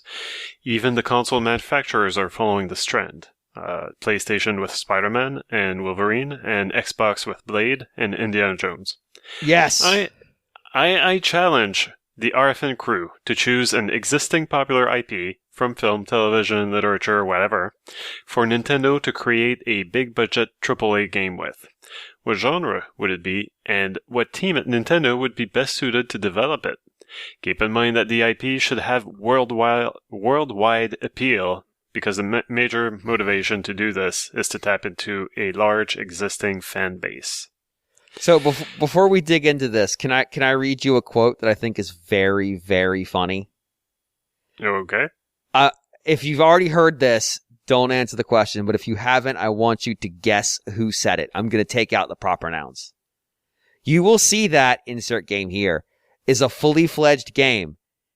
It is very a big game. We feel people will really see how vast and complete the game is. It's really fully triple, ellipses, quadruple A game that will deliver in the long run. It has to be Ubisoft. You are correct. Can you guess? Can you guess who it is? Is Yves Guillemot? Of course, it's Yves Guillemot. You know what game he's talking about? You'll love this. It has to be an Assassin's Creed game. Nope. My guess would be Avatar. Nope. Skull and Bones? It's Skull and Bones. Boom! Because they're launching this live service game with the $70 price tag. Yeah. And somebody asked him point blank, like, hey, should you really launch a live service game? You're trying to get money out of live service stuff at $70. Isn't that going to cut your market down? And his response was to call it a quadruple A game. That really should not have been as easy to guess as it was on all three questions. And based on Guillaume's predictions, 8 people got sexually harassed while he came up with that answer. Yep. Mm-hmm. Quadruple A game. I saw that and just started giggling. And I was in the office today and saw that and was giggling. And my product manager's like, what? And I'm like, I'm just having a quadruple A thought. And she's like, what the fuck is he on? She just went back to her slide deck. So we're going to make a quadruple A game, boys. We're going to license something. We're going to try to leverage Nintendo's personal skill set because fuck AAA. We're going to make a quintuple A game. Fuck Yves Guillemot. So can I get the obvious out of the way and say, like, maybe that Super Mario movie could be a good basis for a Nintendo Mario game? I don't know if there's any appetite for a Super Mario game. The Super Mario movie, the game? Seems like a stretch. Sounds like a winner to me. Only if the models are very poorly digitized. What if they take actual pictures of the model printed out and then stitch it together? It's kind of getting close to Paper Mario. But they're using an analog camera. I just think it would be a nice little point and click game. Get retro on it. Can we make it in Flash? Sure. Sweet. I really don't know. So I think it's got to be a license that would go well with Nintendo, but also we need to spend $180 million. I mean, Steamboat Willie just became public domain, so that's true. There you go. But that game already exists. It's called Cuphead. That's true. Sherlock Holmes is public domain, is it not? Parts of it is. Yeah. Maybe do Sherlock Holmes.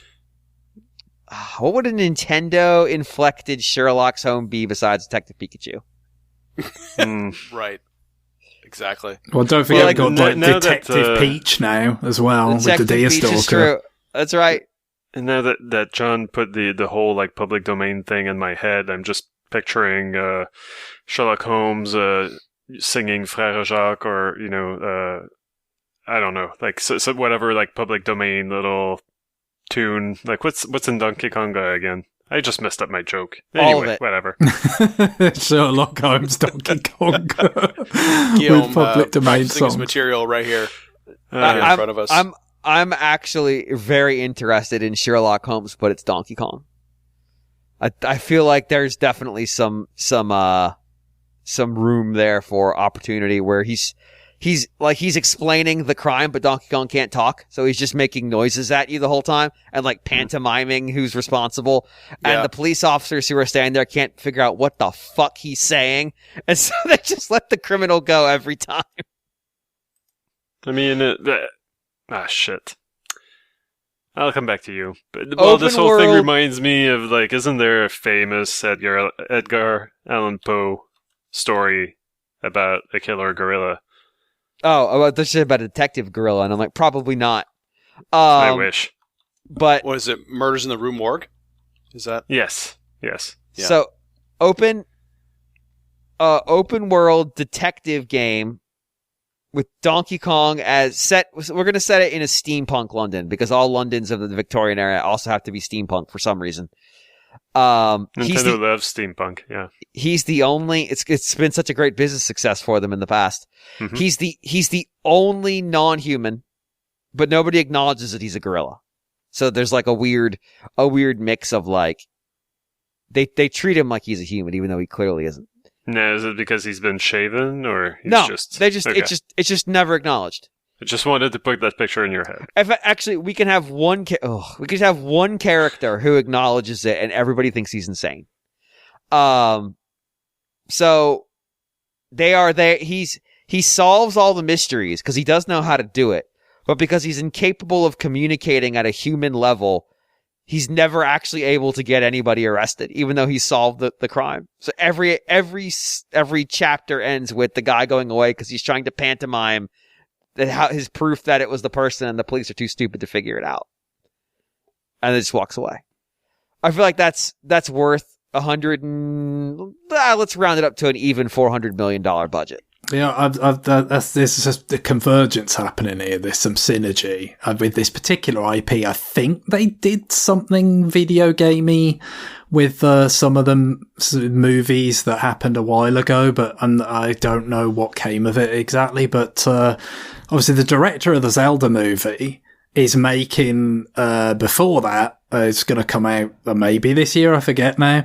The next Planet of the Apes movie. So Nintendo, with their love of the big ape, and they should make a Planet of the Apes game. And basically, if you look at the sort of trailer for that new Apes, because it's kind of like, okay, the apocalypse happened with the Andy Serkis movies, right? And now time has passed. It's a post-apocalyptic. Just make Planet of the Apes: Breath of the Wild. There you go. Throw all the money at it. all the money at it. I'm sure it will make it all back, because everybody just all that Zelda stuff. Wouldn't it be just way cooler if they were all like chimps and orangutans? What if instead of Planet of the Apes, we saved the license money and call it Country of the Kongs with K's? No, the whole point of this email is we don't save the money in any sense. I want to spend the money on the public marketing. Domain. We got to spend it to get the fucking thing. Then we've got to spend way too much money to make the fucking thing. That's the whole point. This is profligacy. Can that be the subtitle then? Planet of the Apes: Country of the Kongs. I mean, that could cross them over. Makes me think of Dr. Zaius, which makes me think, Greg, the Nintendo Simpsons crossover that we've always wanted. The Nintendo Simpsons Planet of the Apes crossover that we've always wanted. The Nintendo AAA Breath of the Wild, but it is also a musical. Like, it just, in Tears of the Kingdom, the whole, quite a significant sort of quest line about the band, the traveling band. Yes, but who are very bad at moving short distances. Yeah, but each time it's a different, you basically sort of telling the story of Planet of the Apes in a kind of episodic way, where each time you get Troy, the sort of Hyrule's equivalent of Troy McClure to the next place on his tour to sing the next number. Yeah, it's coming together here. All right, so I've got some opportunity here that we can bring together. There's a historical event that's known for its mystery and has often been sort of mysteries have been set in and around it for the purposes of increasing the drama, but ultimately it's a major historical event, and that is the sinking of the Titanic. And so what I'm suggesting is James Cameron's Titanic featuring James Cameron's Luigi's Titanic from Yoshio Sakamoto. I like it. So it's Luigi wandering around the Titanic as it's sinking. He is an Italian immigrant, so it'd be appropriate, even though there weren't that many Italians on the ship. But whatever, fuck it. People don't understand history. There's only one Italian that counted, and that was DiCaprio, wasn't it? That's true. Sakamoto's going to turn it into a mystery. There's a point-and-click Titanic game that came out a long time ago, back in the early days of PCCD, that was a mystery set on the Titanic. So there's a mystery tied to it, but also there's ghosts. even though the ship is brand new and hasn't sunk yet. They knew what was coming. Yeah, they're pre-ghosts. So it's all those things in one game. And we're just going to have it all in there. We're going to get James Cameron involved. That's going to put the budget up to $100 million right out of the gate. Oh, yeah, that's big time. He looks at it, and suddenly it's like, oh, Jesus. But we're looking, you want big? You want fucking big? That's the biggest fucking movie there is. That's it, man. That's it. So, that's our win. That's our money. That's bringing our we have a creator. Sakamoto you tell me Sakamoto wouldn't jump at the chance to make a mystery set on the Titanic. Of course he would. We're going to get the Luigi in there, because that's our prime character for wandering around abandoned halls that are creepy. And the ghosts that are there. And ghosts. Mm-hmm. Yeah, done. Well, maybe they're the reason it sank. Maybe there were ghosts in the rudder.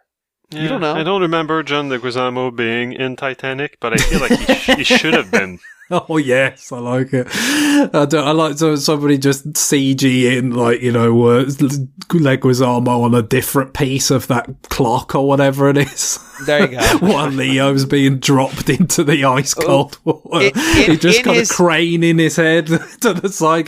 He's gone. In his Luigi costume, to be fair, like from that movie. Mm-hmm. I mean, can we do First Blood? Is there a First Blood analog here that we could do? I'm trying to figure out who would be this.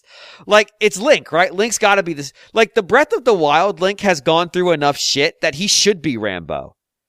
He should be having a mental breakdown. He watched everyone he cares about die. He fought an absolutely futile battle in which he was completely outgunned, and is basically the only survivor from that. So he's definitely going to have survivor's guilt. And he wakes up 100 years later And like the people that he knows who survived are like, oh, you did such a good job though. Don't feel bad about it. Everybody died, but don't feel bad. It's not your fault. Like, yeah, you know, what you say is, wouldn't it have been way cooler if when Link woke up, you had a sort of Hylian equivalent of Brian Dennehy and his deputies just giving him shit? Just like, what the fuck's your problem, mate? like realistically, wouldn't they be like, boy, you really fucked it up 100 years ago. You really fucked it up. Look how bad it is out there. We're stuck in this fucking village because it's full of robots outside. You did that, man. This was supposed to be your job. How did you screw this up? Like, just have him snap.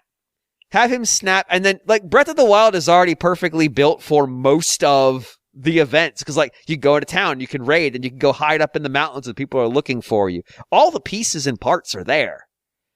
So, like, First Blood Link is really good. And then it would be the perfect for the sequel because just like Rambo 2, the sequel to Breath of the Wild doesn't make any sense with the concept of the story of Tears of the Kingdom. So, yeah, it works out perfectly. So it's a Musu, basically. No, that's a different one. I think it's just, as opposed to having moblins and stuff running around, it's just other people. And then again, like I said, just like Tears of the Kingdom, the sequel doesn't have to make any sense with the plot of the first movie game because it doesn't for Tears of the Kingdom. Why can't? And it certainly doesn't for Rambo 2. So Link goes off to save somebody for no real reason and go back and re-wins the. They had a name for that war, didn't they? I can't remember what they called that war, but he basically re-wins it now because fuck it. Maybe just fold Rambo 3 in a little bit with some kind of quick time event driven stick fighting. There you go. Yeah, see? I think it all works. Although we could get all of that and more if we did Nintendo finally adapt in video game form the Hot Shots movies. I mean, Charlie Sheen's like as hot as he's ever been, right? So I mean, that's what we got to spend on his likeness. It's a worldwide brand as well. Is that septuple A though? Like that's really what we're here for. Well, yeah, maybe they should be adapting that old Nickelodeon cartoon, Real Monsters, because that's got all the A's you could ask for. So many A's. What's another? I mean, the thing is, if you go look at like top grossing movies of all time, adjusted for inflation, yeah, it's Titanic.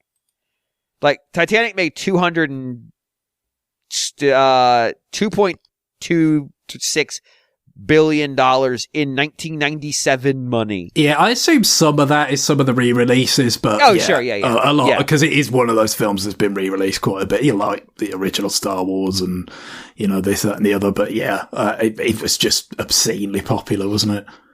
Really big in Japan, right? Just to go back huge, to that. Huge, massive in Japan.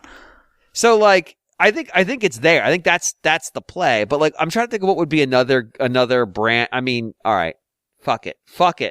I mean, I assume there's been like some good stuff in this department, but I don't know that I've ever played any of it, like a good video game adaptation of the Terminator. The arcade game's not bad. I want to say there was a Ocean developed game that was shit awful.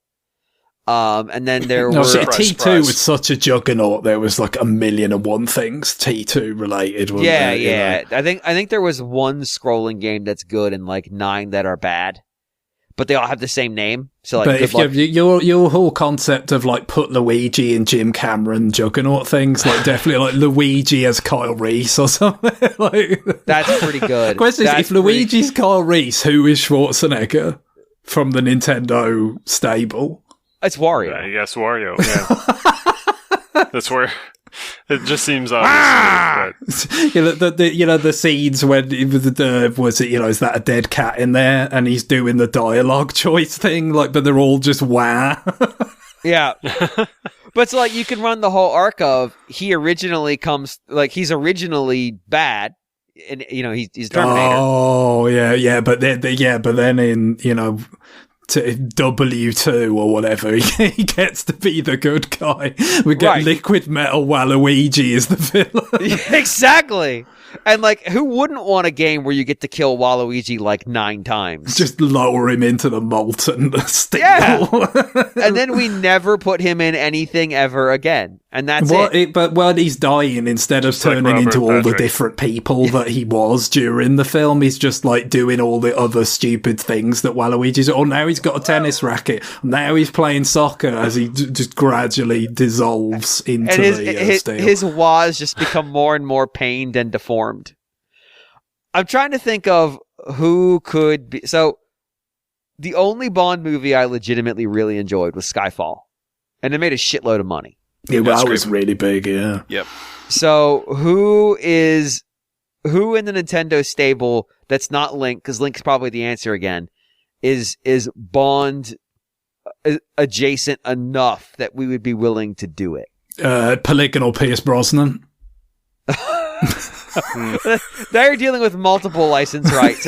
And again, we want to spend. The whole point is to spend more money than necessary. So fuck it, let's license multiple Bonds. Pierce Brosnan could never have pulled off Skyfall. It was a very different. The whole point with the Craig Bond was, it's harder edged. I mean, not that Brosnan was Roger Moore, but he was different. That's for sure. He was too conventionally handsome to be that Bond, like too suave. Whereas, the Craig Bonds, like he had schooling in how to be class, but it really wasn't a concern of his. And by the end of his run, like he was basically Roger Moore. Like he was surfing on waves, getting on a bit. CG waves with it got silly. Yeah. I mean, with the invisible car. Oh, so God. let's say we're not going to apply a Nintendo brand to it. We're just going to make a game. I actually think, and this goes back to an existing business relationship with, I think Nintendo could actually make a Minions game that's not insufferable. And I think they could put together the comedy components of it without making it just like really obnoxious. Because I think like they've got a lot of experience with comedy using characters who have very limited vocal palettes. I talked about it last week, but Luigi's Mansion 3 has some amazing comedy, considering that Luigi barely talks. I have known birds who say more distinct phrases than Luigi does.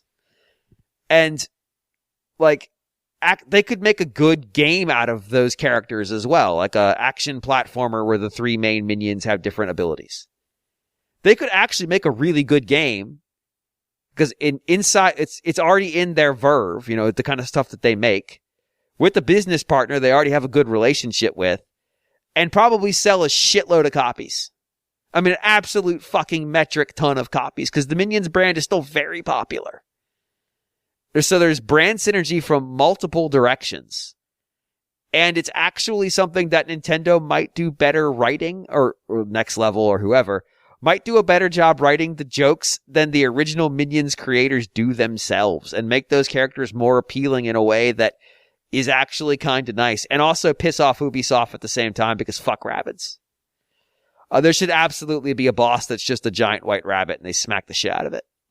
Like, let's go. You want to put a game with Mario's name on it on deep discount sale? This is how we treat you in response. Was an Odyssey already all about beating up rabbits? Yeah, but you're not doing it as a minion. Like the extra salt in the wound on that one is palpable. It's real pain. I mean, the problem is almost all of these things are Disney. Like, that's the scary thing. Like, if you go through this list, there either are now or were at the time Disney. It's so much Disney. Like, it's a crazy amount of Disney on here. So, like, Disney's out of limits, because we want to spend $800 trillion, so Disney's not affordable. Disney doesn't own everything. So here I just noted down Fast and Furious Mario Kart. I don't know what that means. I don't know what form it takes, but it just seems to make sense. It takes the form of living your life a quarter mile at a time, Guillaume. It's about family. It's damn right. So I don't know. Like, yeah, you just put Dom or whoever in Mario Kart 8, or vice versa. You put the Mario characters in a Fast and Furious game, and you're halfway there already. In both movies, like you drive around, you go to space, like it just it's almost 1-to-1. So I do want to. Ludacris is going to get us to the moon, is what you're saying. Mm-hmm. I do want to say, Guillaume, to your, it's not all Disney. It is in fact 1, 2, 3, 5, 6, 7, 9, 10, 12, 14, 16, 8, 19, 20. It's pretty all Disney. Right. It's brutal out here. The Fast and Furious franchise is strong, and Nintendo would do well to snap it up right away. Nintendo Presents The Dark Knight Rises is really... So, Batman has just been like the one thing that's just been adapted so much. Yeah, I just want to be like, they called Sakamoto, because it's got to be Sakamoto. He's the only person who's going to be dark and brooding enough for this. Like, all right, we're giving you Batman. Yes. Which one? Dark Knight Rises. Just detective vision all the time. Got to find that right. One pixel. Permanent detective vision. So, yeah, so you're looking at movies. I guess we could also look at books and TV. And true. I guess what comes to mind is Princess Peach. She's royalty. She's blonde. She just might be a good character to add to something like Game of Thrones. The Princess Peach game is coming out soon. Who knows what costumes we haven't seen yet? The next, we've got Patissier Peach and then Mother of Dragons Peach. It's going to happen. Yeah. I'm trying to think of what would be like the Nintendo version of the Count of Monte Cristo. Like, it's like, yeah, fuck it, let's go. Let's go to like top selling books of all time. Well, that's going to be dark and brooding and terrible. Let's do it. I'm all about that. I mean, yeah, like The Little Prince. I don't know. Little Prince sold hundreds of millions of units. Nintendo could absolutely do a Little Prince game and do it on a budget, which is what we don't want. So it needs to be worth $10 trillion. That's the problem. I don't think Nintendo. That's the whole Nintendo doing the big budget AAA thing, like Indiana Jones or whatever. It's not really them, is it? It's not. No. I know. I mean, unless you go with some sort of Taylor Swift game, maybe. Oh well, that's just going to be the budget just to pay for her license. That's exactly it. You want to spend money, but they won't pay for it. Like they'll just get her image. They'll be like, it's fine. Like, we'll do other songs, and then they get Twinkle, Twinkle, Little Star in there. Nintendo Presents The Catcher in the Rye. I mean, fuck it. Let's get there. Let's go after shit that we got to make a new image for Nintendo. Because you're right, they won't do this now. So what things are outside the range of what we normally equate them to, and why is it Watership Down? That's dark enough, right? That's. I mean, it's got cute animals. It's got to be Nintendo stuff, right? Right? Mm-hmm. Yep. It's definitely kitty. I don't know. The whole cast is replaced by Yoshis. No, I think you just play it completely straight, and then it's just like, as shit starts to go wrong in that book, like, or in that game, people are like, "Oh shit, this isn't what I expected at all." But you don't announce that any of that's coming. It's like people who know it are like, "Oh boy, this could get ugly," and people who don't are like, "Oh, look at this game about cute oh god." Yeah, go on. Wind Waker, Waterworld. It's the synergy is there. Jesus. It's just, it was, they spent all the money for some reason I've never been able to understand. It wasn't very successful, but this time it will be, because Kevin Costner cell shaded. I didn't think about that. So are we going to get to watch him pee into a filter cell shaded? I was going to make a reference about the Link's, pots, not pots, but, sorry, that you catch fairies in. Anyway, is that it won't be fairies this time. No. So yeah, cell shaded pissing is now a possible episode title. Thanks for that. Sploosh. Shit. There's the clip too. Fuck it. Also, we get to have another. Dennis Hopper gets to be a Nintendo villain again. So I mean, it's gold. Can't go wrong. I was gonna go with "And Then There Were None," but then I remembered what that book was originally called, and we're not doing that one. Could you do all right? Big budget on the tops of everybody's minds. And here's another thing that makes it good for you. Somebody's fucked it up in the recent past. So if it's a brand that somebody's fucked up recently and you're coming in to actually do it well, you get bonus points. Because if it's talking about Madam Web here, huh? No, Madam Web's unsalvageable. That's fucking okay. Madam Web's been fucking stupid since the first time it was ever put on paper. Is Nintendo going to make an Xbox game literally about Xbox the brand? No, I do enjoy your email-to-email synergy, but no, I'm thinking of the Hobbit game because those movies are fucking terrible and they get worse. They're one on GameCube, you're thinking, right? That's what they were thinking.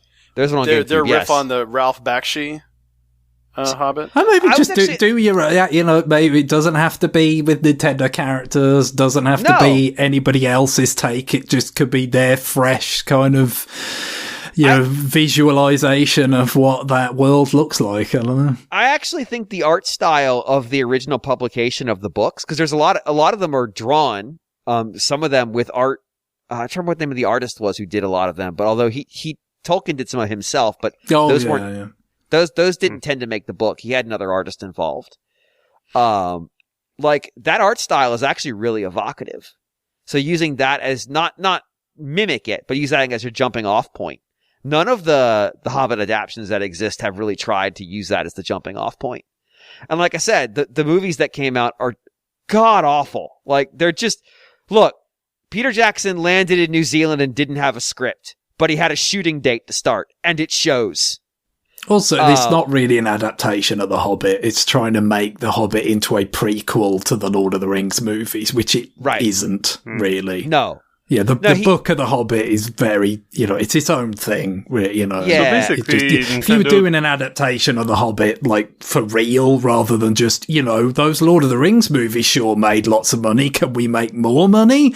If you're just trying to make an adaptation of that, you do the book. You don't pretend Lord of the Rings doesn't exist. You just adapt that. To be fair to Tolkien, he did go back and edit The Hobbit a little bit to make it more of a prequel to the Lord of the Rings. He did, but you know what I mean. It's just the style of the writing, the storytelling. It's if you The Hobbit's a children's book. Exactly. If you're adapting that as it actually is, it should not stylistically be anything like the Jackson Lord of the Rings movies because it's because it isn't.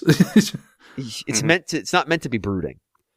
So basically, yeah. So if no one bothered to adapt the Hobbit, I guess Nintendo doesn't really have to either. So we're gonna find out that whatever game we get here that's Lord of the Rings branded was called Doki Doki Ring of Power back in Japan. Or they're gonna go the opposite direction and base it entirely on the Lost Tales, and it's just gonna be the most brooding and depressing shit in the world. Oh, come on, Nintendo! We've been wondering who could possibly do it. It's unadaptable. Nintendo does the Silmarillion. The Silmarillion's 20 distinct stories. The only people who could do it. I can't even finish reading that fucking book. No, just have them do Children of Hurin. It's just watch everything go wrong. Now you're going to watch your children's have incest while I torture you to death. Ha! Hey, look, how many Zelda games they've done with a giant spider boss? They can handle Ungoliant at the very least. That's true. I want to make it clear, if you've never read The Children of Hurin, it's 320 fucking depressing pages. It's just everything that can go. Here is this era's greatest hero, and the bad guy got him, and he's going to torture him for a very long time. Enjoy. So not a children's book, you're saying? No, I'm saying adapt that. Like it's a children's book, and just be here's the extended incest chapter. Have fun. Thanks, Tolkien. At any rate, instead of Googling top grossing, box office, I looked up top highest grossing media franchises, and so lots of video games in there. And in the 50 billion plus on Wikipedia, there's Pokemon. Right So above Mickey Mouse and Friends. A Nintendo-made Pokemon game would actually be a departure. And it might actually function well. That's true. Let Monolith make a Pokemon game. The open world will work well. Might work too well. Pokemon Company Game Freak might get embarrassed. Also, there might also be an incest plot line in the Monolith make Pokemon game. Who can say? Why does our hero have 11 girlfriends? Don't worry about it. It's fine. Nintendo adapted The Last of Us. There we go. But specifically the TV show version of it. Yeah, well, didn't SNL already make this joke? I don't know.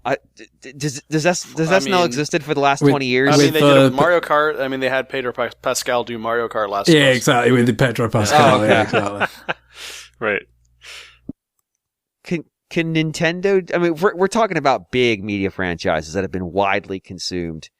Like, widely consumed. That's what we've been really focused on. CSI. Yeah, I'm with you. All right, well, that's a Baywatch. pivot. That's wide in a different sense. I was thinking, what is Nintendo's take on the Iliad and the Odyssey look like? Like, wouldn't you want to see Nintendo present the fact that this epic poem written for Greeks by Greeks largely presents the Greeks as the bad guys in their own fucking epic poem? Because pretty much everything bad happens because of a Greek in those things. Either the hubris of Odysseus, who makes his people stuck at sea for like 20 fucking years, or just the general dipshittedness of most of the Greeks in the Greek raiding party at Troy. Well, I don't know what it would look like, but I guess that if any studio at Nintendo can handle that, it would be Monolith. I was going to say Payon, but yes, I agree. Payon's The Iliad and Monolith's The Odyssey. Yes, those will be two very similar games of great standing. Of course, the Monolith's The Odyssey, like they never get anywhere. They never even get on the boat. Like they just they get on a mech. Yes. Yeah. Oh, that's it. A modern retelling of The Odyssey, aka the sequel to Xenoblade Chronicles X. Mm-hmm. Fuck. Ends on the biggest fucking cliffhanger you've ever seen. I mean, the Odyssey kind of does, because they went on a big fucking killing spree, and everybody seems totally cool with it, so I don't know, maybe. I mean, you could maybe do a Nintendo version of Keanu Reeves' Dracula. No.